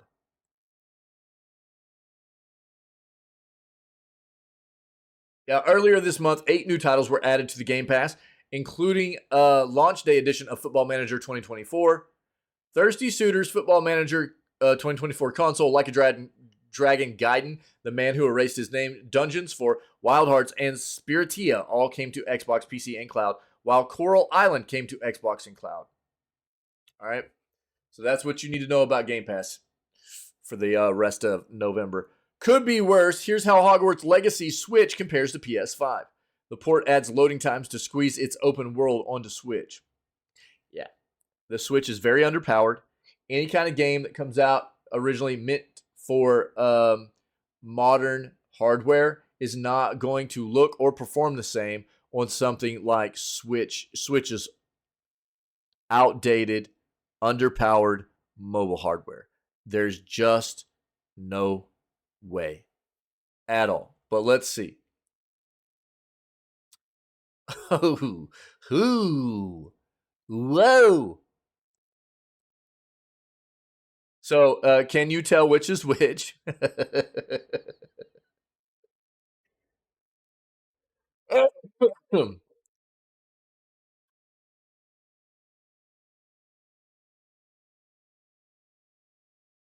Look, to be fair, this game played like balls on PC on release also. It was not optimized for PC. It was terrible. It stuttered, had tons of frame drop. There was lots of bugs. You know, there was stupid stuff in the game, like if you were riding on your broomstick, the camera wouldn't pan vertically. It was so stupid. There was a lot of things that they missed in this game. I think the content was probably there. I had some good times with the content, but I got 8 days in. There were so many performance issues that I finally was like, I can't do this. I've got to flush this. I can't. It was just too bad on PC. It was so quite blatantly obvious the game was developed for console and ported to PC before release that you could just tell they didn't try to optimize the game for PC. You know, it was gross, and so I wish I wouldn't have bought it, honestly. But this game is going to play weird on Switch. Yeah, I mean that was the rotating of the character was exactly what I was talking about. Rotating of the character was one of the blatantly obvious made for console things, right?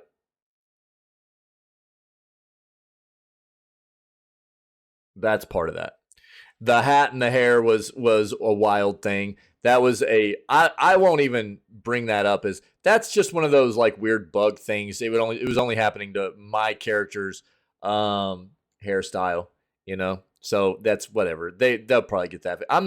That's not gonna affect my yeah. Yeah.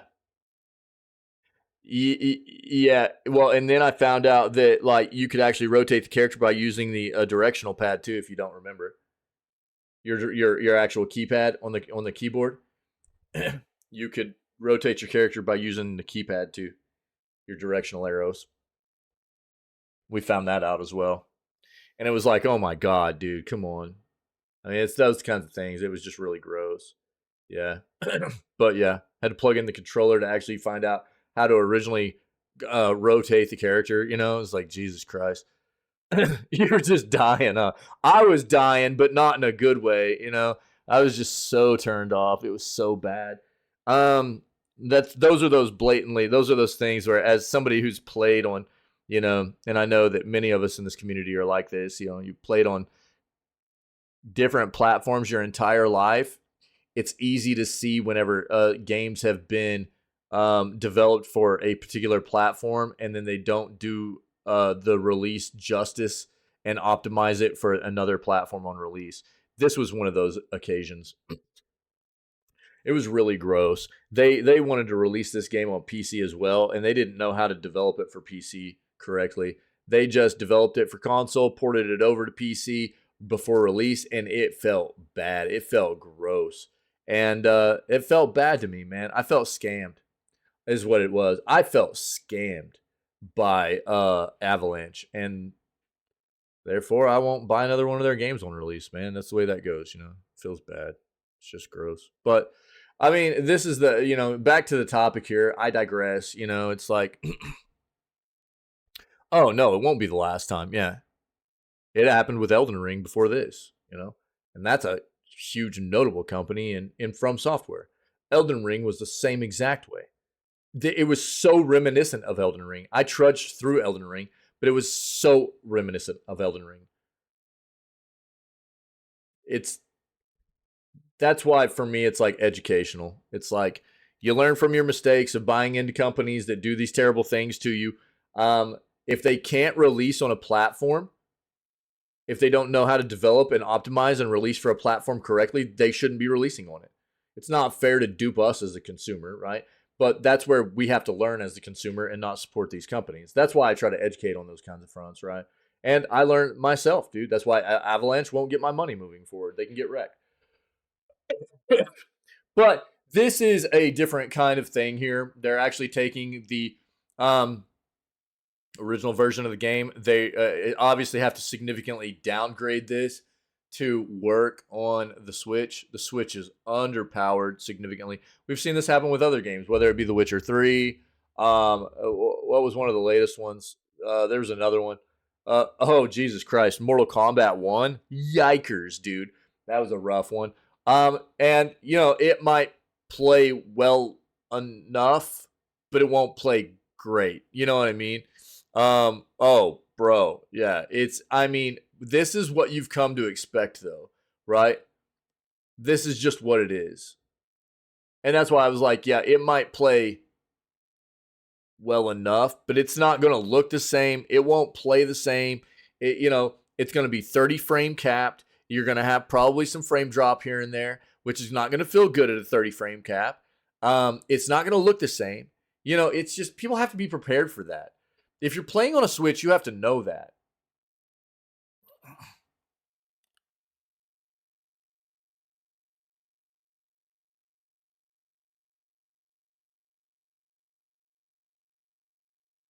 Could have been worse. Yeah, but this is what it is. You can see it looks old. It looks old. You know what I mean? Because it's the Switch, and the Switch is old. I've been talking about this for years now, dude. The Switch version introduces 30 to 50-second loading times to its open world in order to get it running.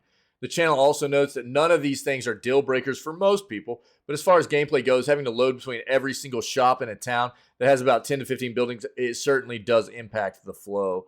That would be gross for me in modern gaming. So, I don't know. I think this is just, reinforcing what I've been trying to tell people the whole time about. If you're planning on playing Hogwarts Legacy on the Switch, you've got to be prepared for the fact that this game's not going to perform the same. It's not going to look the same. And this is with any game that comes out originally developed to be of like a modern kind of AAA development quality. It's always, always, always going to be downgraded, and it's going to suffer on Switch's hardware. You've got to know that. You just got to be prepared for that. The Game Awards 2023 nominees announced. See them all now. Let's do this last. Let's talk about this. So here we go, guys.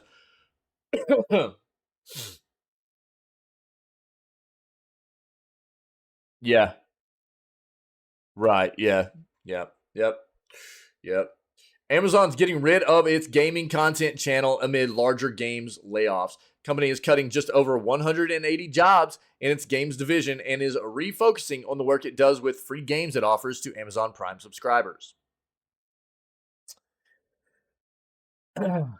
So here's our daily iteration of a gaming industry company cutting many jobs, firing many people. Yeah, happens every day for us in the news now. Amazon is cutting just over 180 jobs in its games division, making some changes to its games initiatives, according to a memo sent to employees by Vice President of Amazon Games, Christoph Hartmann. The changes include shutting down its Crown channel that streams on Twitch, closing its game growth effort that helps game makers market their products, and refocusing the work it does with its free games offered through Prime Gaming. I don't even know what Crown channel is, dude. I have no idea. Quote, we are proud of the work that the teams have been doing, pushing into new areas with weekly content on Crown Channel, finding more ways to help publishers reach new audiences with game growth, Hartman wrote. But after further evaluation of our businesses, it became clear that we need to focus our resources and efforts to deliver great games to players now and in the future. Reuters reported on the memo earlier on Monday, and you can read the full email, which Amazon shared with Verge at the end of this story.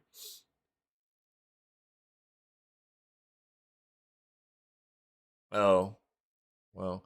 As for Amazon Prime's Prime Gaming's free games, which you can access if you are an Amazon Prime subscriber, quote, we've listened to our customers and we know delivering free games every month is what they want most. So we are refining our Prime benefit to increase our focus there, Hartman wrote. Amazon spokesperson Brittany Hefner declined to share more specifics about what's changing. I'll look it up here in a second after we read this.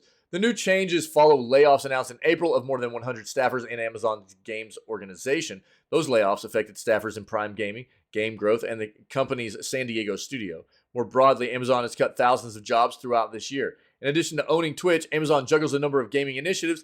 It runs MMO New Old World and publishes Lost Ark. In the future, it has plans to publish Bandai Namco MMO Blue Protocol, which is there's an amount of hype about this actually, and the new Tomb Raider game, and is working on a new Lord of the Rings MMO. You can read the entire memo that Hartman sent out down below if you want. What is this?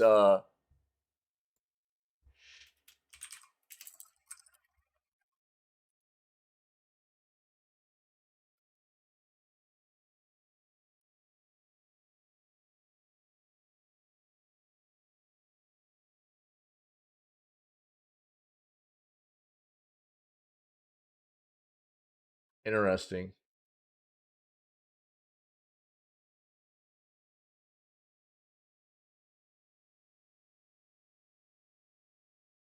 So it was just a channel specifically for Amazon. Amazon ran on Twitch, which they also own, apparently.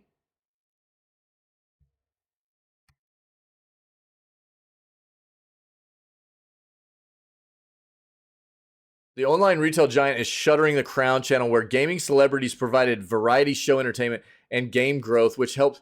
Shut up, man! I'm reading. Helped creators promote their titles. Instead, the company will focus on distributing games through its Prime subscription service, according to a memo to staff from Christoph Hartman. Okay. I didn't even know that was a thing, dude. Didn't even know. So, okay. Interesting. Well, look, man. Heart and thoughts are with those people that lost their jobs. Hopefully they find something better than working for Amazon. You know what I'm saying? I've heard that Amazon is not a fantastic place to be employed at. Honestly, I guess it depends, but I've heard bad things. And for these people, I hope that they come out the other side of this unfortunate situation unscathed and actually in a better situation than career-wise than they were with Amazon.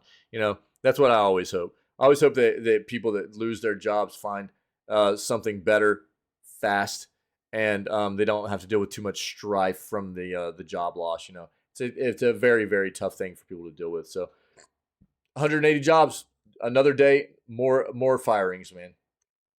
Feels bad. The best times to buy video games every year. Keep an eye out during Black Friday time. Yeah, we've been hitting on a lot of this, man. They've got links here.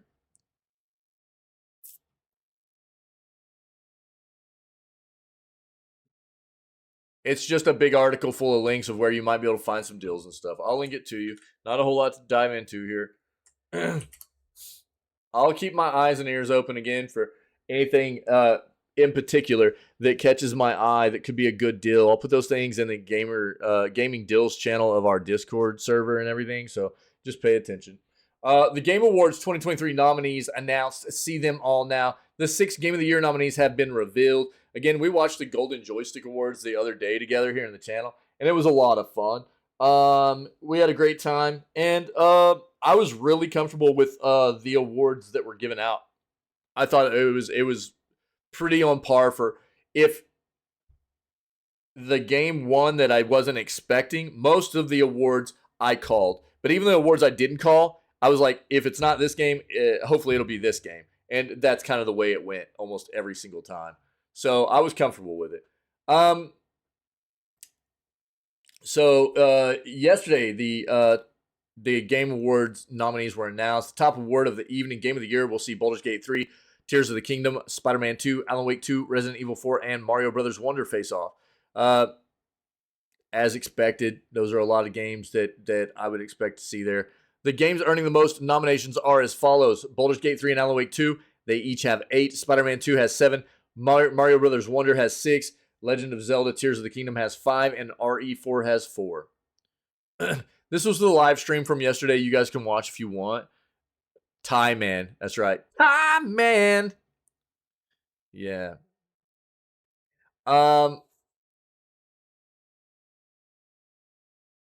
Yeah, last year's Game of the Awards gave Elden Ring Game of the Year.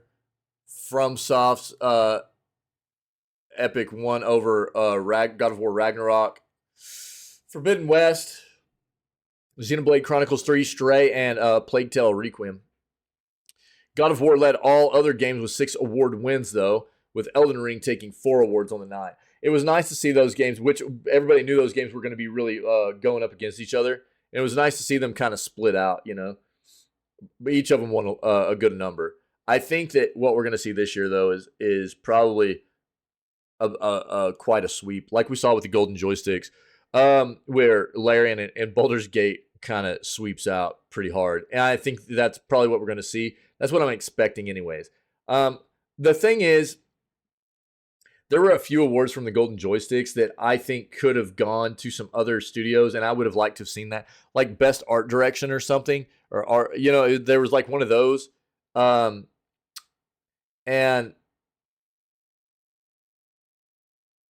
not that Baldur's Gate 3 doesn't have some amazing art in it and stuff like that, but dude, for a game that everybody knows is going to sweep so many other awards, there's a lot of other great art out there as well, besides just BG3. Even though BG3's is good, you know, it's really good. To maybe just hook up another company that did a great job. Give them a little bit of some kudos. Let them have an award. You know what I mean?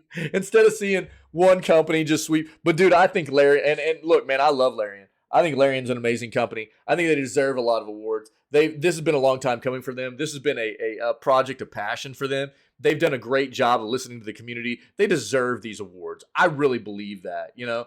And it's nice to see them win, and I do think they're going to sweep. And I'm not going to be mad if they sweep. You know what I mean?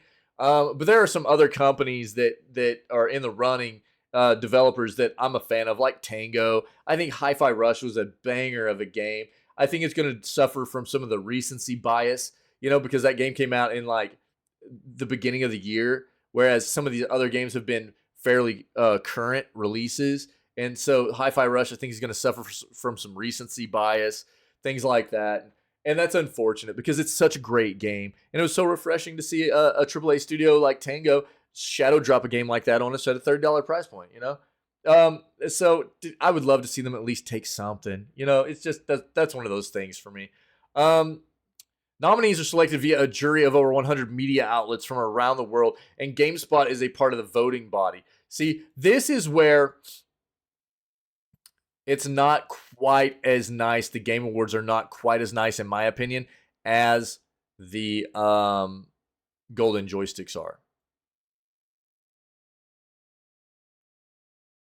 Golden Joysticks is actually, from what I understand, the entire, just everything is community-based voting.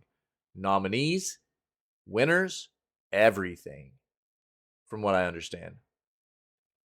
I could be wrong. I need to go back and make sure. But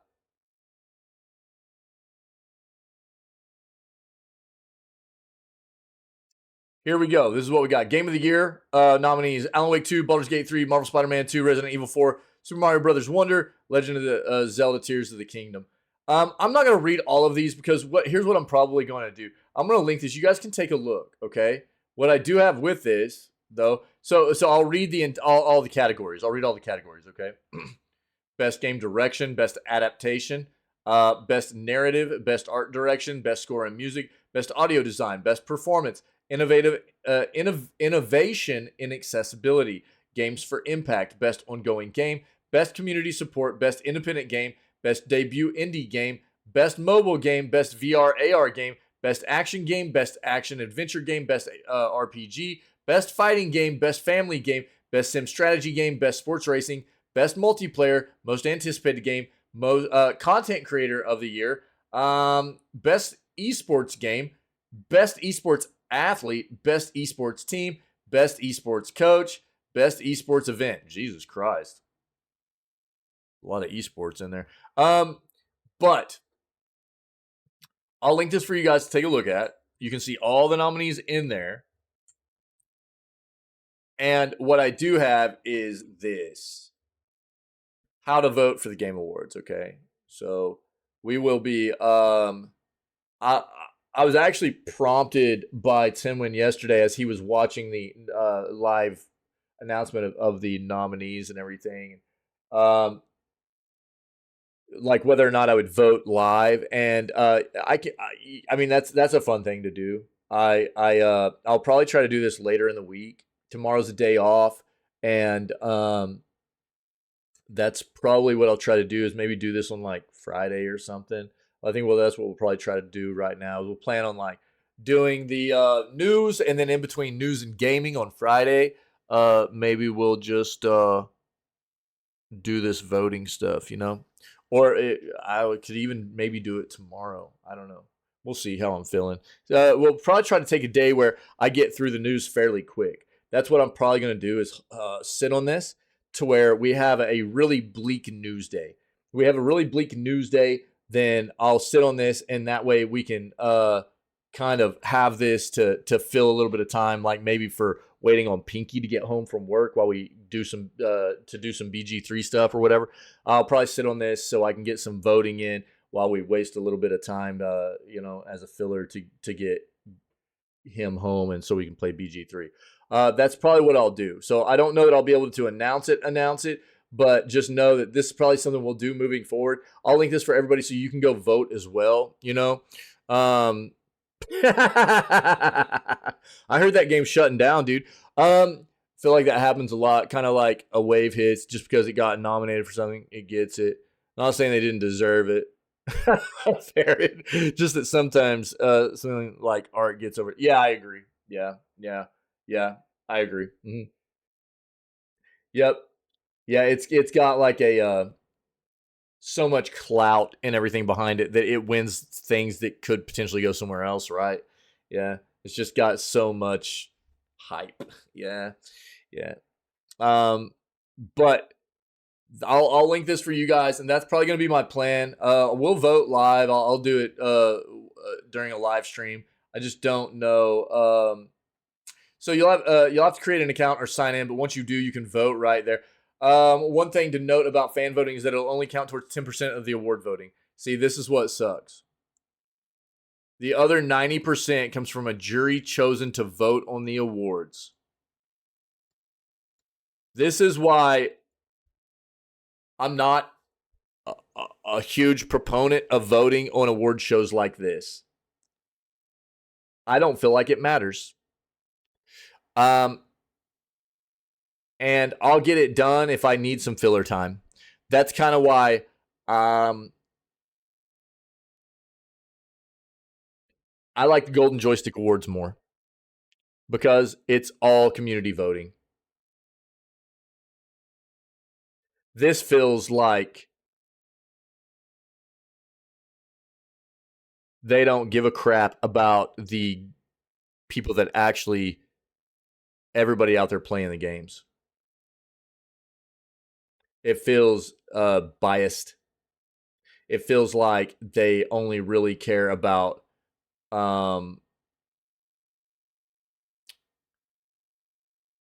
politics.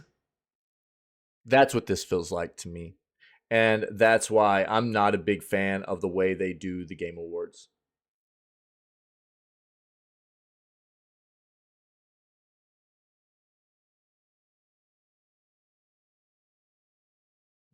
Here's the deal. This is what they say, right? As far as why the Game Awards don't do a 100% fan vote, the show's website answers that in a facts section. Creating a 100% fan vote presents several challenges, it reads. In addition, it is important that winners cannot be socially engineered in any way. We find that a blended vote is the most credible and authentic way to select winners. Then why isn't it 50-50?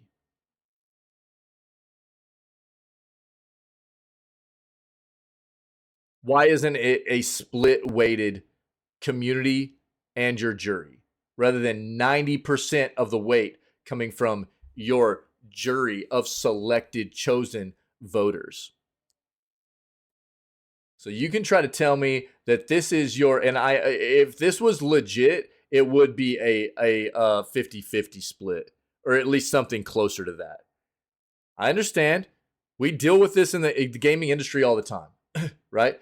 In the gaming industry, we deal with people doing things like bombing, review bombing, things like that all the time. There are going to be people that do stupid stuff like, set up bots to do votes to try and spread things out in a certain way. But it feels bad when only 10% of the count is coming from the fan voting. That's a pretty bad weight to me. I don't like it. And there are ways to which, I mean, look, you actually have to log in. You have to create an account, sign in to vote and everything. So it's not like it's real easy to get they have ways in which they try to prevent the spam vote, the bot vote stuff, So really what this is this comes off more to me like a generic kind of thing that they try to push out to try and, shut people up. But I'm not buying it, dude. I'm not buying it. Yeah, fair. Yeah. I'm sorry. I'm not buying this, dude. I'm not buying this. When only 10% of the award voting comes from the actual fans and the other 90% comes from their jury of chosen people to vote on the awards. Seems very political, dude. I'm not a big fan. I'm not a big fan of the Game Awards. I think I like the Joystick Awards way more. Much more of a fan for the Joystick Awards. But if I find myself at a need to take up some time, I'll get in there and vote. Whatever. It'll give me something to do, take up some time.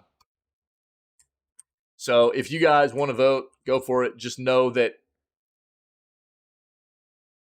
it won't account for a whole lot. Yeah, again, I mean, that's fine.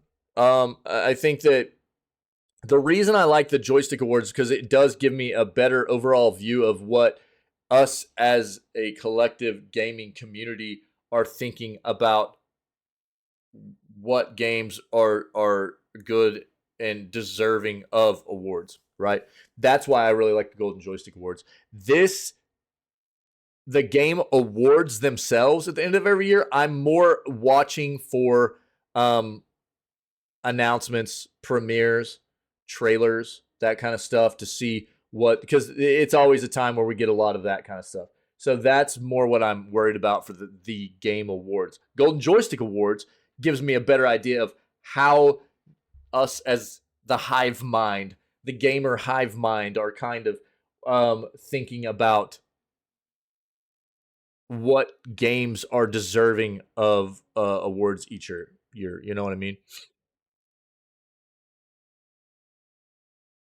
Yeah, there's reasons why I watch each of them. I don't watch the game awards because it's an indicator for me of what we as gamers feel about who wins, because I know that's not the case. It's for the trailers.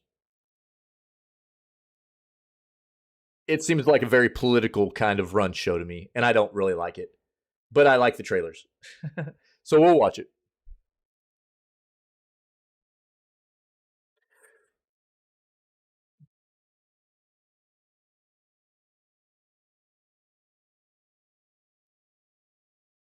I'm still not a big proponent of that, Vault. I like gamers, us as gamers, being able to vote as a at least equal share of weight for both nominees and winners.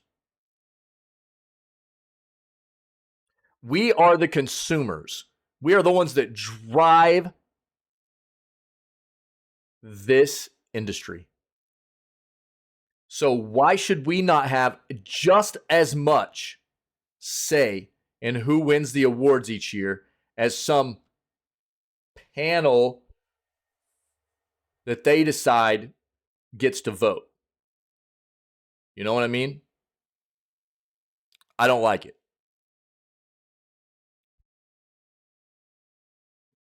Not a fan.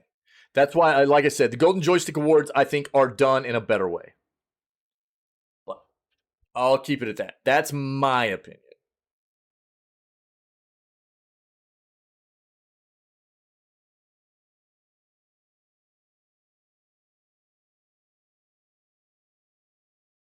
Well, that's a vague kind of. We could dive in the more popular game. I mean,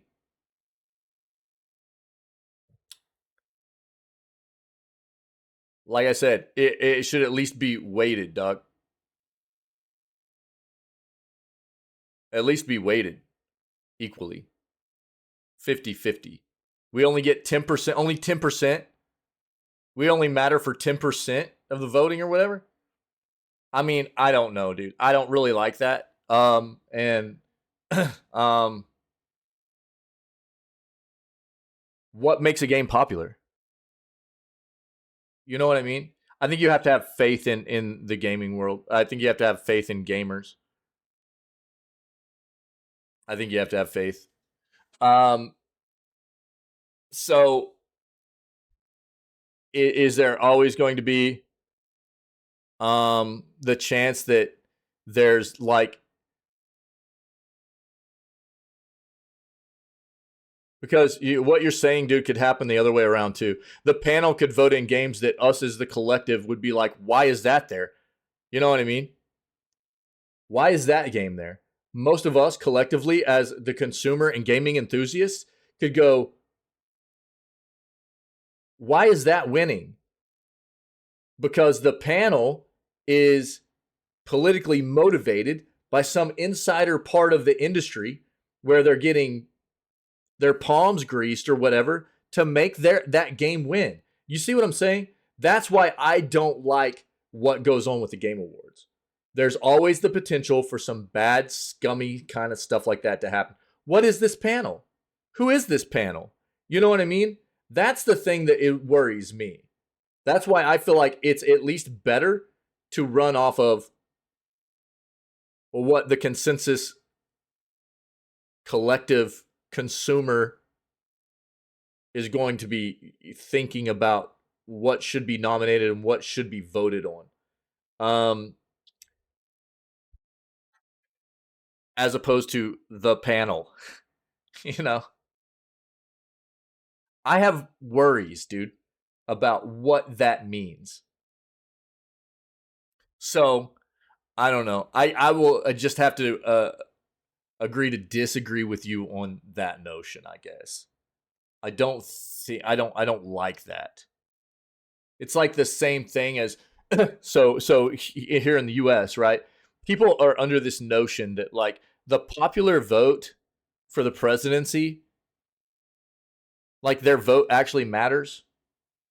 And people will argue with me on this because really what it comes down to is like collegiate votes by the state. Yeah. And they're supposed to vote.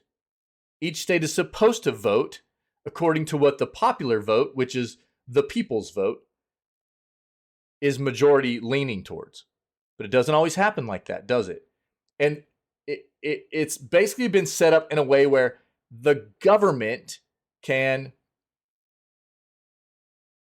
elect in whatever president they want, even outside of what the popular consensus vote is. And it's happened multiple times in this country, right? I'm not going to get totally into politics and stuff, but it's like, what's going on here? You know what I mean? So it's kind of like that situation. Yeah.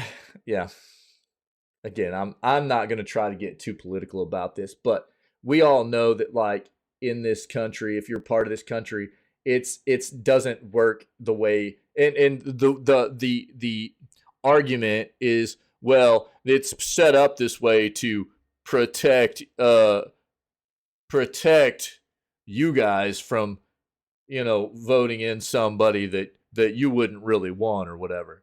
Look, man, if somebody's made their way all the way up there to be voted for as the president, then the popular vote should vote them in. That's all there is to it. You know? Yeah, I agree too. Vault, yeah. Award shows 100% gamers. I agree. I agree. That's where I'm at with it. Yeah. Which is why the joystick awards are my go-to for actually getting an idea of what should really be winning awards. The VGAs is just like a big farce to me, really.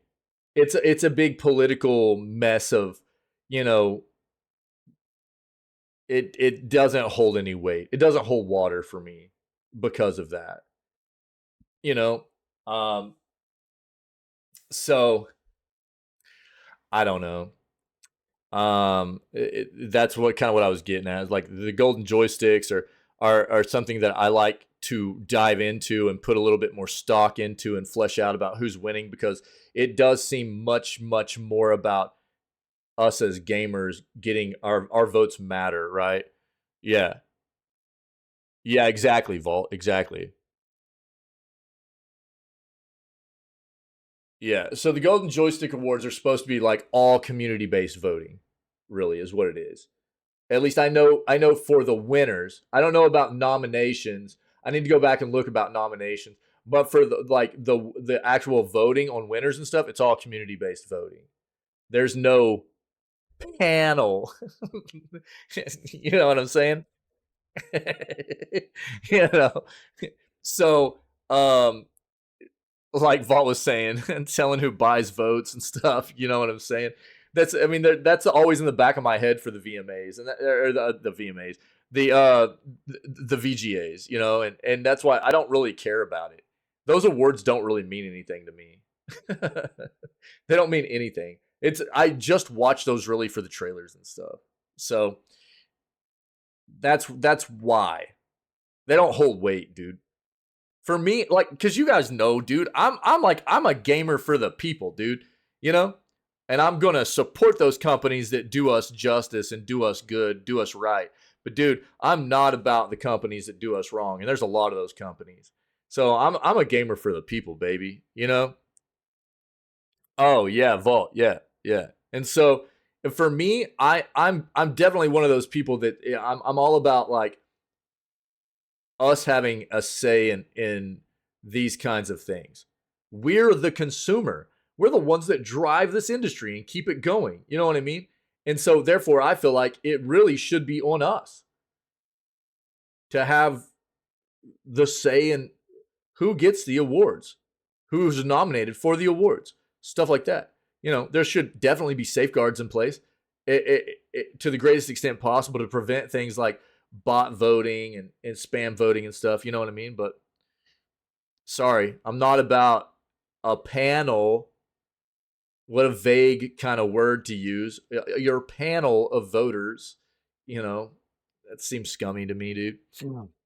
Ghost of Tsushima. Yep. Yep. So that's me though. You know, that's just, I mean, that's the way I feel about it. And I don't know. Like I will always feel that way though. That's one of those things that I feel like is important for us as a community of gamers and gaming enthusiasts, that our thoughts and our votes and you know, that we matter in this industry. I think that's important, you know. So, and when they do stuff like that, I think they take away our you know, they take that away from us when they do things like this for the awards. They take away our ability to have any kind of significance in the industry. You know, when we're the ones that get these companies to where they're at, they'd be nothing without us. So, I don't know. That's I'll be steadfast on that, dude, forever. Really. It's been a great news segment. It's time for some Baldur's Gate 3 peoples. Appreciate you guys. As always, dude, the news segments are great, and I love fleshing out these ideas and talking about it with you guys. If anybody's been able to hang out this morning, you're not familiar with what we do. 6 days a week, we're live starting at 6 a.m. CST CDT, roughly 6 a.m. CST CDT. We kick it off with video gaming news every single day. We start off trying to figure out what's new, pertinent. That's right, fair. Going on in the video gaming industry, so we can just stay up to date and be educated on what's happening in the industry, you know. And after we finish that up, then we always go play video games for the rest of the day, man, like we're about to do right now with playing some Baldur's Gate 3 with our buddy, my name is Pinky. So, I don't know. If you've been able to check this out, whether it be live now or as a VOD later, all of our other previous video gaming news segments, most of our video game playthroughs we've done, funny clips and highlights, clips, pertinent clips out of the video gaming news segments for nice articles we've hit, stuff like that. All that content's out there on the Twitch channel, YouTube page, and if you're enjoying this, I prompt you to go watch a little bit more of the content we have out there, and you know, if you're enjoying this stuff, then come hang out with us when we are live. We've got an awesome community of people that are part of what we do every single day. Very, very fortunate to have the amazing people we do have be a part of this community all the time. Always about just having a good time, laughs, lots of laughs, but also a caring place, a community that's very uplifting, willing to be there for one another and just spread good vibes and be welcoming and inclusive of understanding. And if you fit that mold, man, come be a part of what we do. We're always looking for more good people to be a part of what we do here. So other than that, man, stay healthy, stay safe, be kind. We will be back. Tomorrow's our normal day off. We'll be back with more news on November 16th, okay, Thursday morning. But until then, stay healthy, stay safe, be kind. And I'm going to run us an outro, but the stream's not going down. I'll be right back, and we'll start up the gaming stuff, all right? Random time. Get them in there.